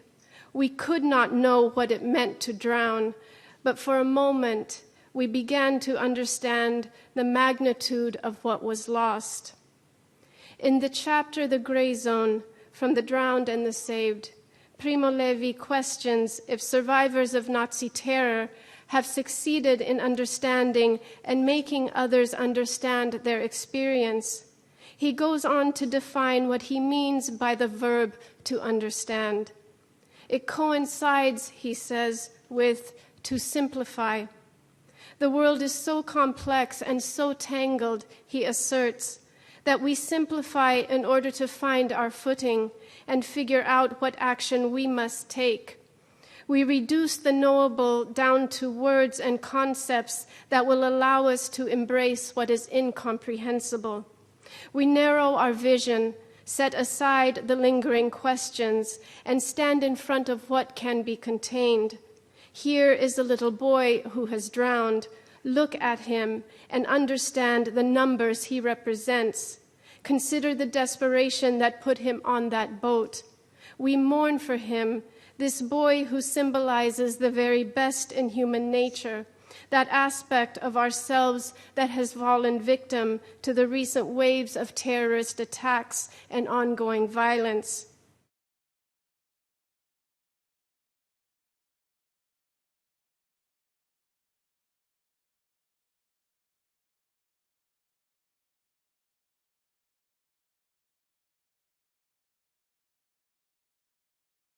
Per mia fortuna sono stato deportato ad Auschwitz solo nel 1944, e cioè dopo che il governo tedesco, causa la crescente scarsità di manodopera, aveva stabilito di allungare la vita media dei prigionieri da eliminarsi, concedendo sensibili miglioramenti nel tenor di vita e sospendendo temporaneamente le uccisioni ad arbitrio dei singoli. Perciò questo mio libro, in fatto di particolari atroci, non aggiunge nulla a quanto è ormai noto ai lettori di tutto il mondo sull'inquietante argomento dei campi di distruzione. Esso non è stato scritto allo scopo di formulare nuovi capi di accusa, potrà piuttosto fornire documenti per uno studio pacato di alcuni aspetti dell'animo umano. A molti, individui o popoli, può accadere di ritenere più o meno consapevolmente che ogni straniero è nemico. Per lo più, questa convinzione giace in fondo agli animi come una infezione latente. Si manifesta solo in atti saltuari e incoordinati e non sta all'origine di un sistema di pensiero. Ma quando questo avviene, quando il dogma inespresso diventa premessa maggiore di un sillogismo, allora al termine della catena sta il lager. Esso è il prodotto di una concezione del mondo portata alle sue conseguenze con rigorosa coerenza. Finché la concezione sussiste, le conseguenze ci minacciano. La storia dei campi di distruzione dovrebbe venire intesa da tutti come un sinistro segnale di pericolo. Mi rendo conto e chiedo venia dei difetti strutturali del libro, se non di fatto come intenzione e come concezione. Esso è nato già fin dai giorni di Lager. Il bisogno di raccontare agli altri, di fare gli altri partecipi, aveva assunto fra noi, prima della liberazione e dopo, il carattere di un impulso immediato e violento, tanto da rivaleggiare con gli altri bisogni elementari. Il libro è stato scritto per soddisfare questo bisogno. In primo luogo, quindi, a scopo di liberazione interiore. Di qui il carattere frammentario. I capitoli sono stati scritti non in successione logica, ma per ordine di urgenza. Il lavoro di raccordo e diffusione è stato svolto su piano ed è posteriore. Mi pare superfluo aggiungere che nessuno dei fatti è inventato. Voi che vivete sicuri nelle vostre tiepide case, voi che trovate tornando a sera il cibo caldo e visi amici, considerate se questo è un uomo che lavora nel fango, che non conosce pace, che lotta per mezzo pane, che muore per un sì o per un no. Considerate se questa è una donna senza capelli, senza nome, senza più forza di ricordare, vuoti gli occhi e freddo il grembo, come una rana d'inverno. Meditate che questo è stato. Vi comando queste parole, scolpitele nel vostro cuore, stando in casa, andando per via, coricandovi, alzandovi, ripetetela ai vostri figli. O vi si sfaccia la casa, la malattia vi impedisca, i vostri nati torcano il viso da voi.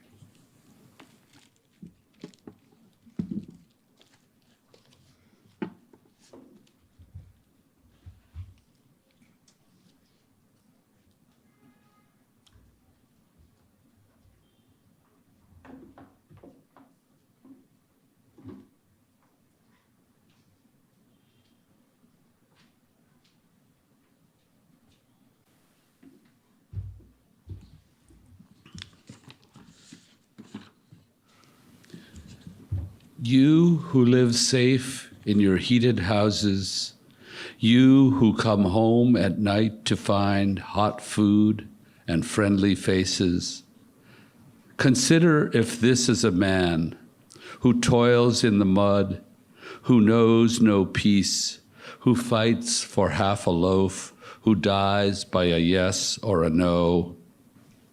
Consider if this is a woman with no hair and no name, with no more strength to remember, with empty eyes and a womb as cold as a frog in winter. Ponder that this happened. I consign these words to you. Carve them into your hearts, at home or on the street, going to bed or rising. Tell them to your children. Or may your house fall down. May illness make you helpless, and your children turn their eyes from you.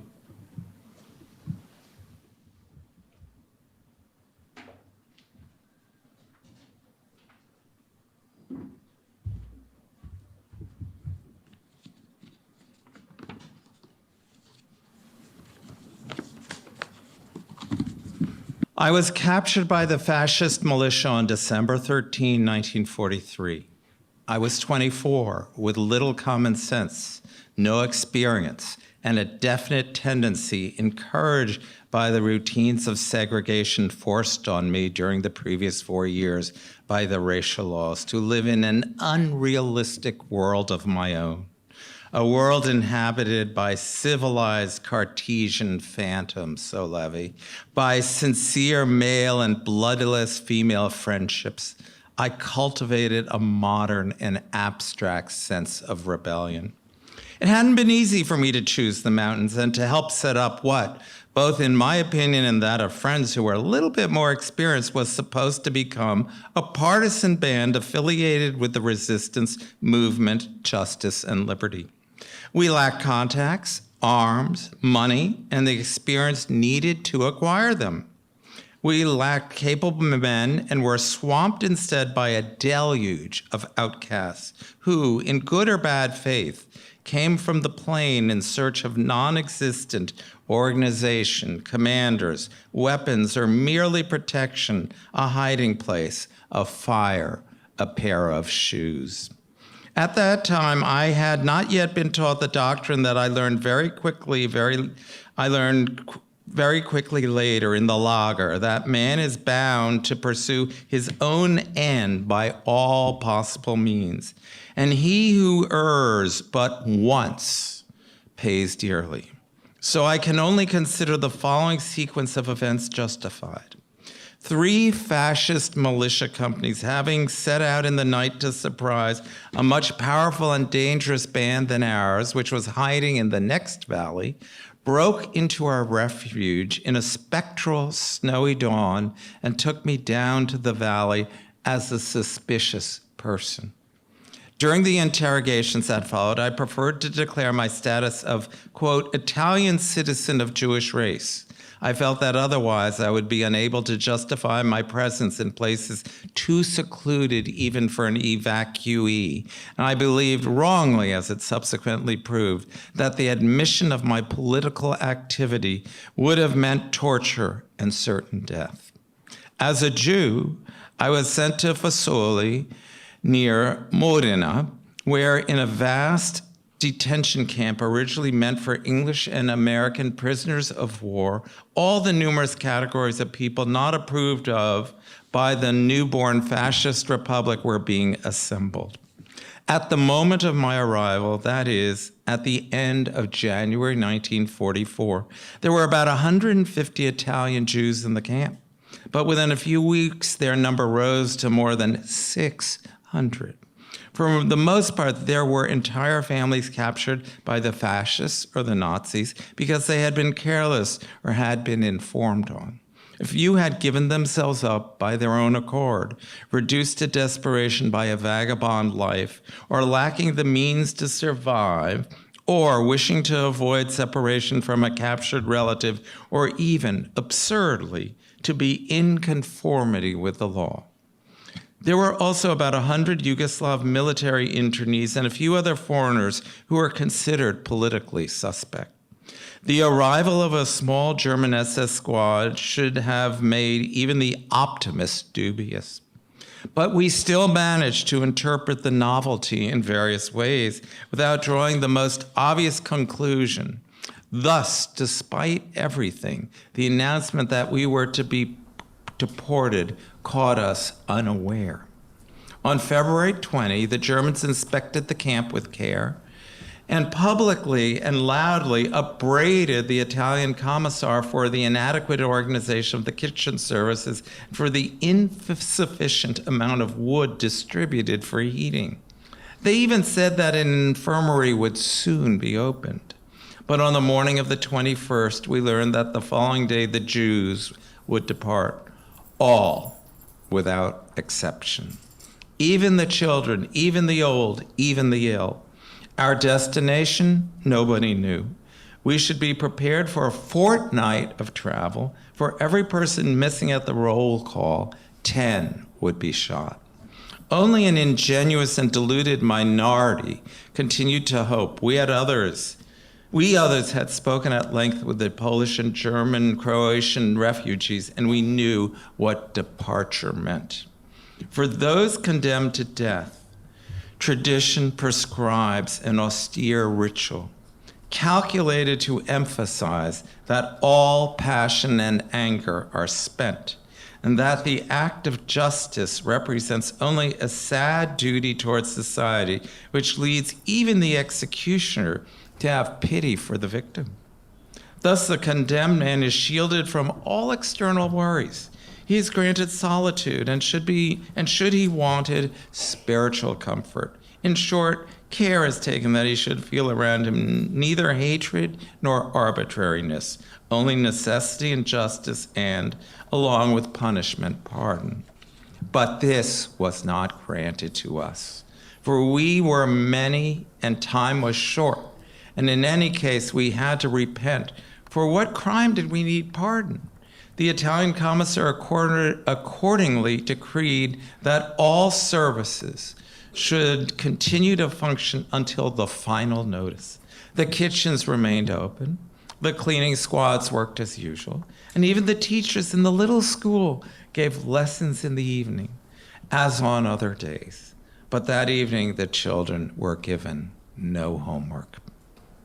Night came, and it was such a night one knew that human eyes would not witness it and survive.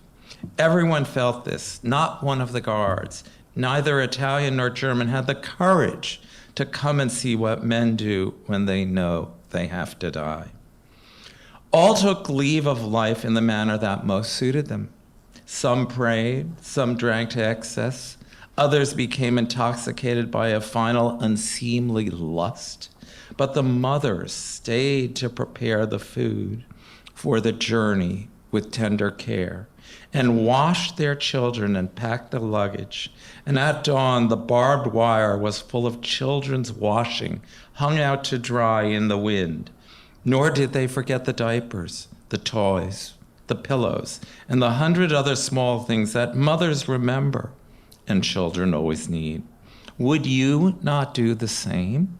If you and your child were going to be killed tomorrow, would you not feed him today? In Barrack 6A, old Gaetano lived with his wife and numerous children and grandchildren and his son-in-laws and hard-working daughters-in-law. All the men were carpenters. They had come from Tripoli after many long journeys and had always carried with them their tools of their trade, their kitchen utensils, and their accordions and violins, so they could play and dance after the day's work. They were happy and pious folk. Their women, working silently and quickly, were the first to finish the preparations for the journey in order to have time for mourning. When all was ready, the food cooked, the bundles tied up, they loosened their hair, took off their shoes, placed the funeral candles on the ground, and lighting them according to the customs of their fathers, sat on the bare soil in a circle for the lamentations, praying and weeping through the night. We gathered in a group before their door and experienced within ourselves a grief that was new to us, the ancient grief of a people that has no land, the grief without hope of the Exodus, renewed in every century. Dawn came upon us like a betrayal, as if the new sun were an ally of the men who had decided to destroy us. The different emotions that were roused in us, of conscious resignation, of futile rebellion, of religious abandon, of fear, of despair, now, after a sleepless night, converged in a collective, uncontrolled panic. The time for meditation, the time for decision was over, and all reason dissolved into an unrestrained tumult, across which flashed, as painful as the thrusts of a sword, the happy memories of our home, still so near in time and space. Many things were then said and done among us, but of these it is better that no memory remain. With the absurd precision to which we later had to accustom ourselves, the Germans held the roll call. At the end, the officer asked, "Wie viel Stück?" How many pieces? The corporal saluted smartly and replied that there were 650 pieces, and all was in order.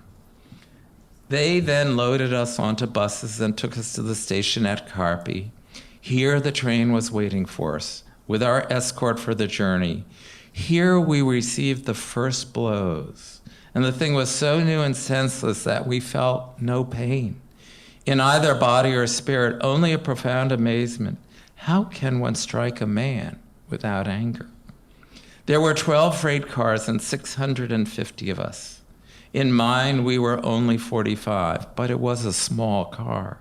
Here then, before our eyes, under our very feet, was one of these notorious German transport trains, one of those which never return, and of which, shuddering and always a little incredulous, we had so often heard tales, exactly like this, detail for detail. Freight cars closed from the outside. Inside, men, women, and children packed in without pity, like cheap merchandise for a journey towards nothingness, a journey down towards the bottom. This time, it is we who are inside. Sooner or later, we all discover that perfect happiness is unrealizable, but few of us pause to consider the opposite, that so too is perfect unhappiness. The obstacles preventing the realization of both these extreme states are the same nature. They derive from our human condition, which is hostile to everything infinite. Our even inadequate knowledge of the future opposes it, and this is called in one instance hope, and in the others uncertainty about tomorrow. The certainty of death opposes it, for death places a limit on every joy, but also on every sorrow. Our inevitable material cares oppose it, for as they poison every lasting happiness, they just as assiduously distract us from our misfortunes, making our awareness of them intermittent and hence bearable. It was the very discomfort, the blows, the cold, the thirst that kept us aloft in the void of bottomless despair, both during the journey and after. It was not the will to live or a conscious resignation, for few are the men capable of such resolution, and we were but a common sample of humanity. The doors had been closed at once, but the train did not move until evening. We had learned of our destination with relief, Auschwitz, a name without significance for us at the time, but at least it implied some place on this earth. The train traveled slowly, with long, unnerving halts. Through a slit, we saw the tall, pale cliffs of the Adige Valley, that's between Merano and Trento, going north towards Austria, pass by, and the names of the last Italian cities. We passed the Brenner at noon of the second day, and we all stood up, but no one said a word. The thought of the return stayed in my heart, and I cruelly pictured to myself the inhuman joy of that other journey, with doors open, no one wanting to flee, and the first Italian names. And I looked around and wondered how many, amid that poor human dust, would be struck by fate. Among the 45 people in my car, only 4 saw their homes again, and ours was by far the most fortunate. We suffered from thirst and cold. At every stop, we clamored for water, or even a handful of snow. We were rarely heard. The soldiers of the escort kept off anybody who tried to approach the train. 2 young mothers, still nursing their infants, groaned night and day, begging for water. Our state of nervous tension made hunger, exhaustion, and the lack of sleep less agonizing, but the hours of darkness were a nightmare without end.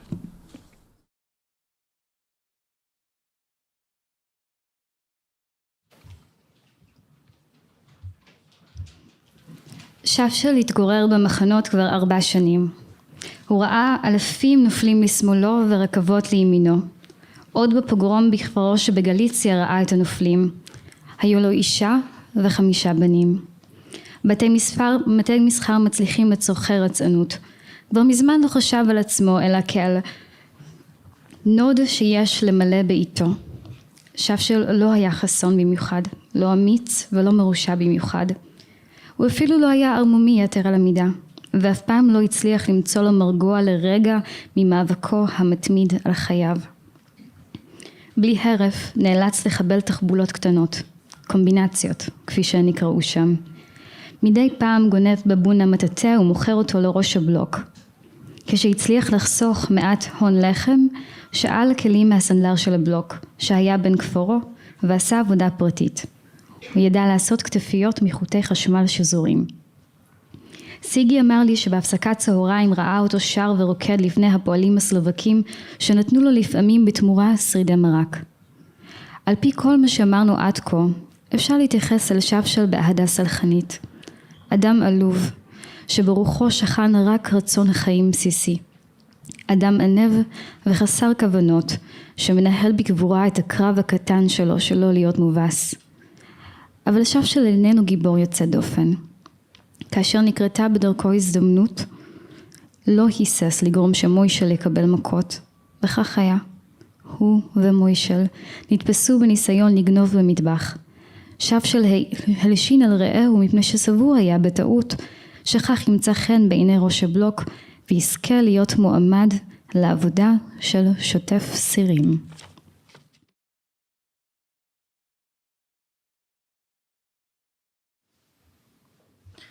마지막 사람. 크리스마스가 가깝다.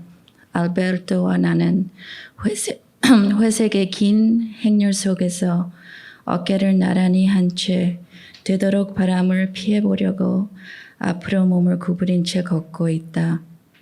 깜깜한 밤이고 눈이 온다.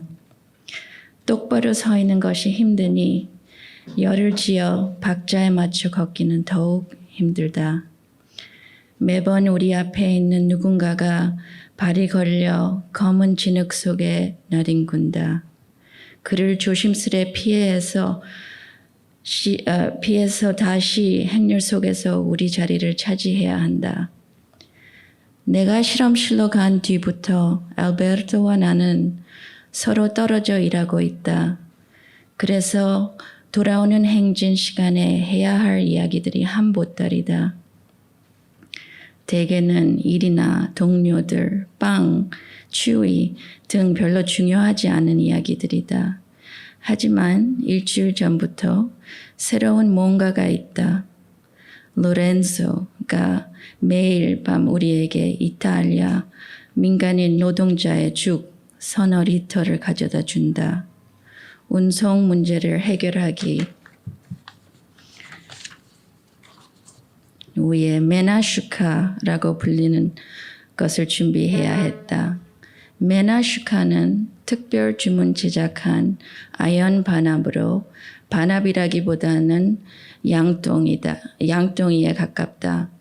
양철 공인 지버루스트가 빵 3개를 받고 홈통 2개를 이용해 우리에게 만들어준 것이다. 그것은 신석기 시대의 도구처럼 개성이 뚜렷한 튼튼하고 커다란 멋진 통이다. 전 수용소 통틀어 우리보다 더 큰 메나슈카를 가진 사람은 그리스인 몇 명뿐이다. 메나슈카는 물질적인 이익 외에도 우리의 사회적 위치를 눈에 띄게 개선시켰다. 우리가 가진 메나슈카는 귀족의 자구이고 문장이다. Honory는 우리와 친구가 되었으며 우리와 대동하게 대화를 나눈다. 엘은 아버지 같으면서도 너그러운 태도를 취한다. 엘리어스로 말하자면 영원히 우리 편이다.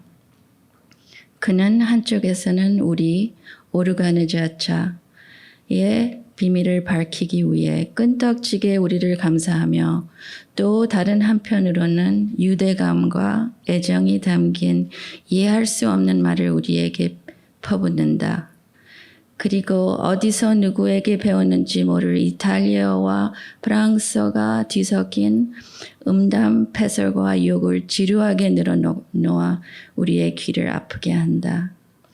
그는 그것이 우리를 칭찬하는 말이라고 믿고 있는 게 분명하다.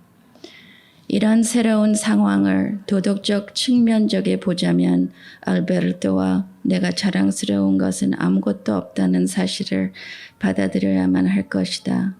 그러나 변명거리가 찾기가 얼마나 쉬운지, 게다가 다른 모든 걸 떠나서 새로운 이야기거리가 생겼다는 걸 무시할 수 없는 이득이다.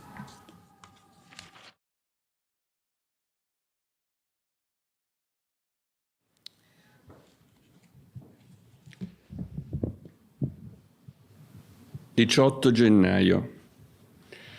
Nella notte dell'evacuazione le cucine del campo avevano ancora funzionato. Il mattino seguente fu fatta nell'infermeria l'ultima distribuzione di zuppa. L'impianto centrale di riscaldamento era stato abbandonato. Nelle baracche ristagnava ancora un po' di calore, ma ogni ora che passava la temperatura si andava abbassando e si comprendeva che in breve avremmo sofferto il freddo. Fuori ci dovevano essere almeno 20 gradi sotto lo zero. La maggior parte dei malati non aveva che la camicia e alcuni nemmeno quella. Nessuno sapeva quale fosse la nostra condizione. Alcune SS erano rimaste, alcune torrette di guardia erano ancora occupate. Verso mezzogiorno un maresciallo delle SS fece il giro delle baracche. Nominò in ognuna un capo baracca, scegliendolo fra i non ebrei rimasti, e dispose che fosse immediatamente fatto un elenco dei malati, distinti in ebrei e non ebrei. La cosa pareva chiara.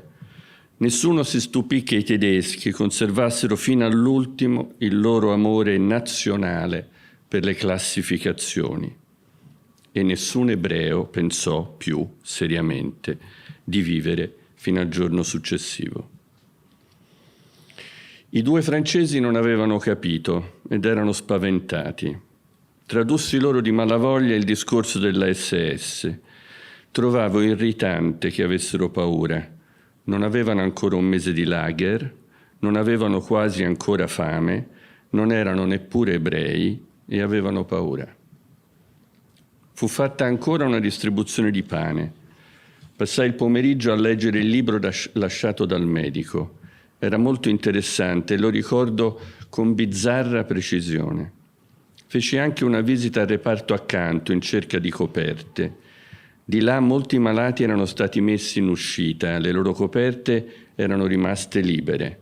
Ne presi con me alcune abbastanza calde. Quando seppe che venivano dal reparto dissenteria, Arthur arricciò il naso.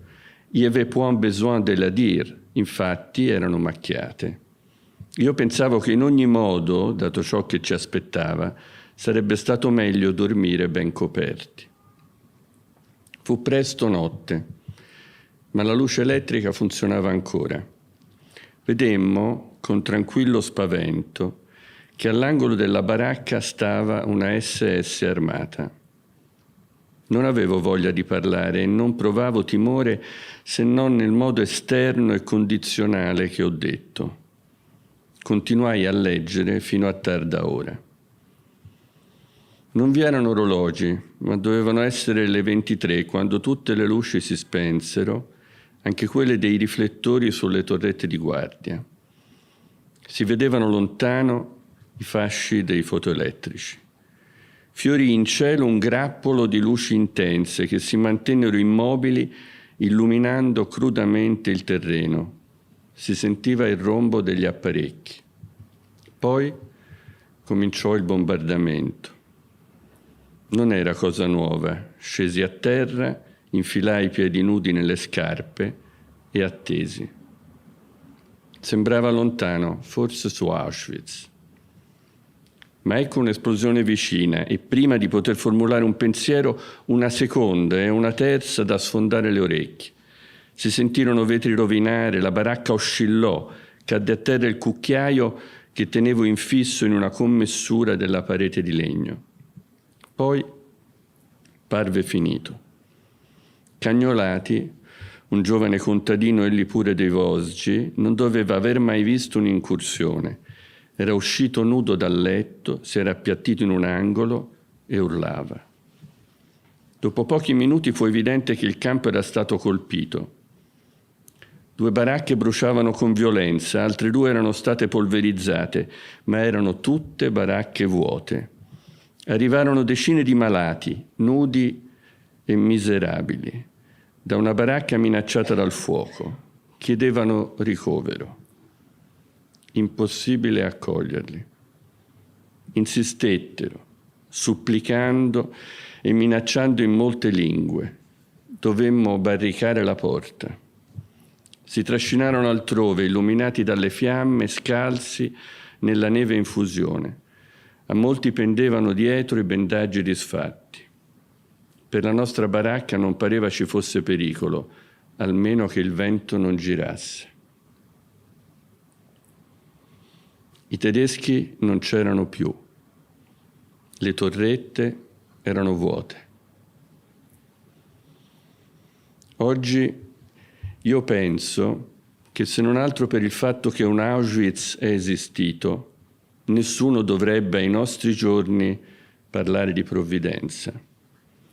Ma è certo che in quell'ora il ricordo dei salvamenti biblici nelle avversità estreme passò come un vento per tutti gli animi. Non si poteva dormire, un vetro era rotto e faceva molto freddo. Pensavo che avremmo dovuto cercare una stufa da installare e procurarci carbone, legna e viveri. Sapevo che tutto questo era necessario, ma senza l'appoggio di qualcuno non avrei mai avuto l'energia di metterlo in atto. Ne parlai con i 2 francesi.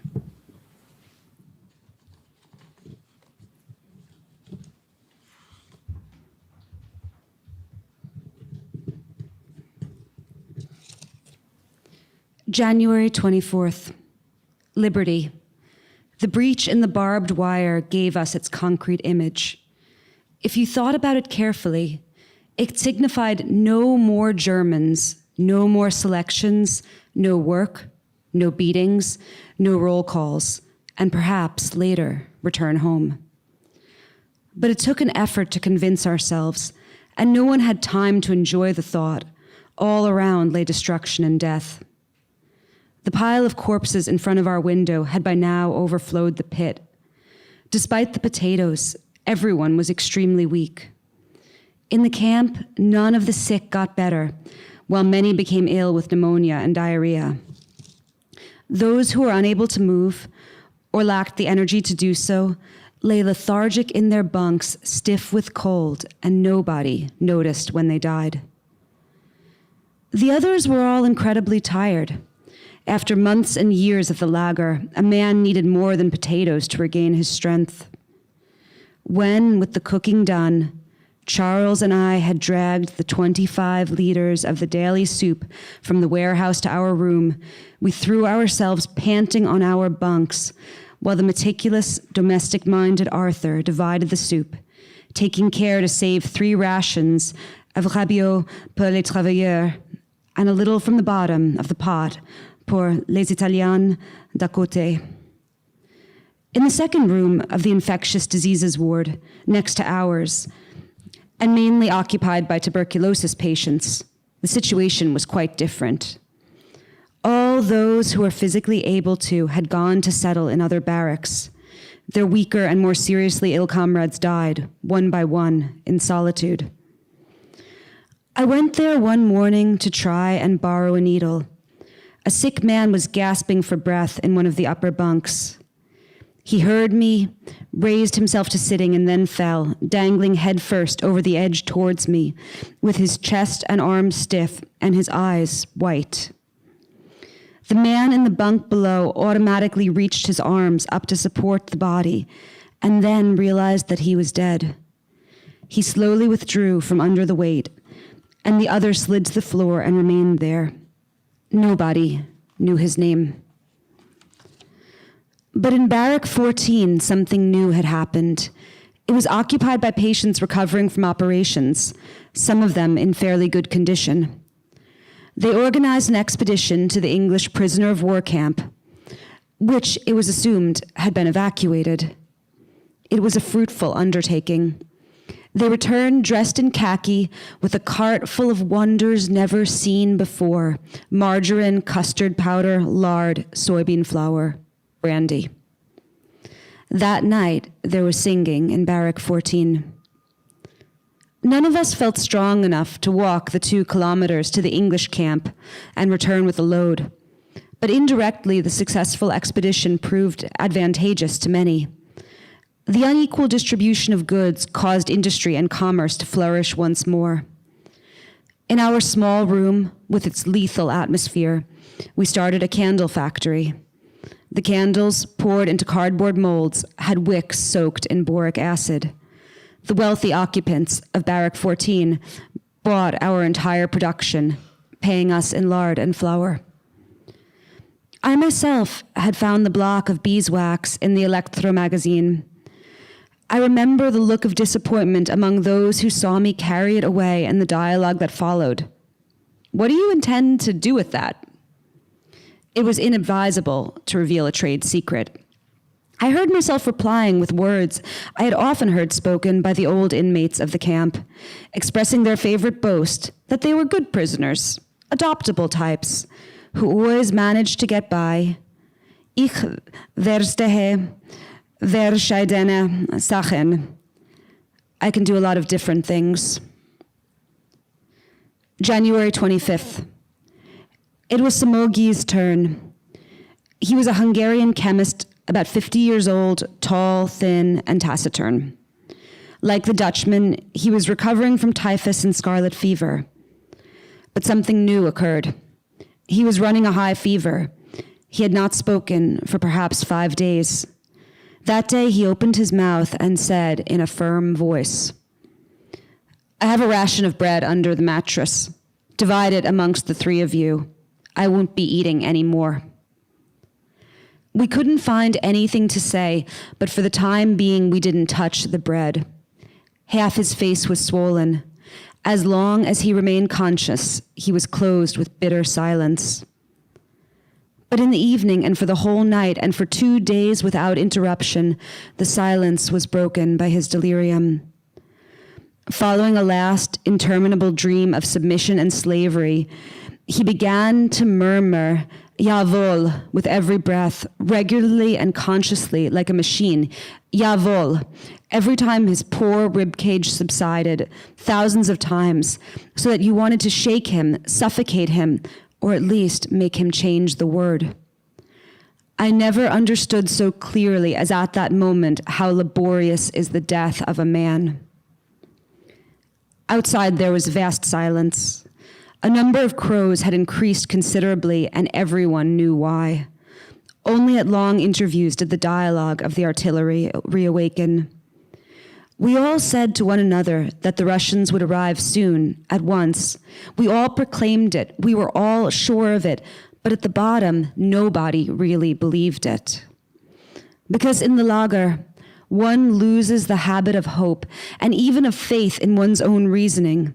It is useless to think in the lager because events happen for the most part in an unpredictable manner, and it is harmful because it keeps alive a sensitivity that is a source of pain and which some providential natural law dulls when suffering passes a certain limit. As one tires of joy, fear, and pain itself, so too one can tire of waiting.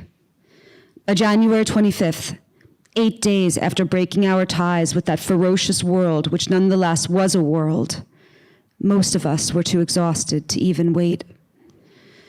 In the evening around the stove, Charles, Arthur, and I felt ourselves become men again. We could speak of everything. I was fascinated by Charles' account of how on Sundays were spent at Provenchères in the Vosges, and Charles almost cried when I told him the story of the armistice in Italy, of the grim and desperate beginning of the partisan resistance, of the man who betrayed us and our capture in the mountains. In the darkness, behind and above us, the 8 invalids did not miss a syllable, even those who did not understand French. Only Somogyi implacably confirmed his dedication to death. January 26th. We were lying in a world of dead men and phantoms. The last trace of civilization had vanished around and inside of us.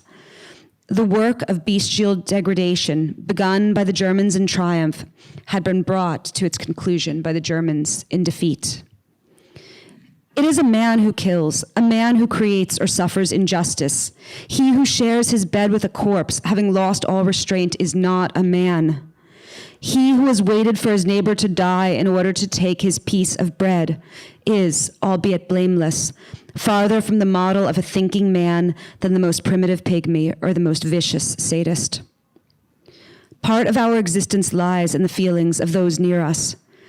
That is why the experience of someone who has lived for days during which man was merely a thing in the eyes of man is non-human. We 3 were for the most part immune, and for this we owe one another gratitude. It is why my friendship with Charles will endure. But thousands of meters above us, in the gaps between the gray clouds, the complicated miracles of aerial duels were unfolding. Above us, exposed, helpless, and unarmed, men of our time sought mutual death with their most refined of instruments. One movement of a finger could cause destruction of the entire camp, could annihilate thousands of men, while the sum total of all our efforts and exertions would not be sufficient to prolong by a minute the life of a single one of us. The saraband stopped at night, and the room was once again filled with Somogyi's monologue. In utter darkness, I woke with a start. Le pauvre vieux was silent. He had finished. With the last gasp of life, he had fallen to the floor from his bunk. I heard the thud of his knees, of his hips, of his shoulders, of his head. La mort l'a chassé de son lit, Arthur described it. We certainly could not carry him out during the night. There was nothing to do but go back to sleep. January 27th, dawn. On the floor, the shameful disorder of skin and bones, the Somogyi thing. There are more urgent tasks. We cannot wash, we cannot touch him until we have cooked and eaten. And besides, rien de si dégoûtant que les débordements, Charles said justly. The latrine had to be emptied. The living are more demanding. The dead can wait. We began to work as we did every day. The Russians arrived as Charles and I were carrying Somogyi a little distance outside. He was very light, We overturned the stretcher onto the gray snow. Charles took off his cap. I was sorry that I didn't have a cap. Of the 11 men in the Infection Sabatelung, Somegyi was the only one to die in the 10 days. Sertelay, Cagnolati, Tovarovsky, Lachmacher, and Dorje. I have not spoken of him until now. He was a French industrialist who, after an operation for peritonitis, fell ill of nasal diphtheria, died some weeks later in the temporary Russian hospital in Auschwitz. In April, at Katowice, I met Schenk, an alkali in good health. Arthur had happily rejoined his family, and Charles has returned to his profession as a teacher. We exchanged long letters, and I hope to see him again one day. Aviliana, Turin, December 1945, January 1947.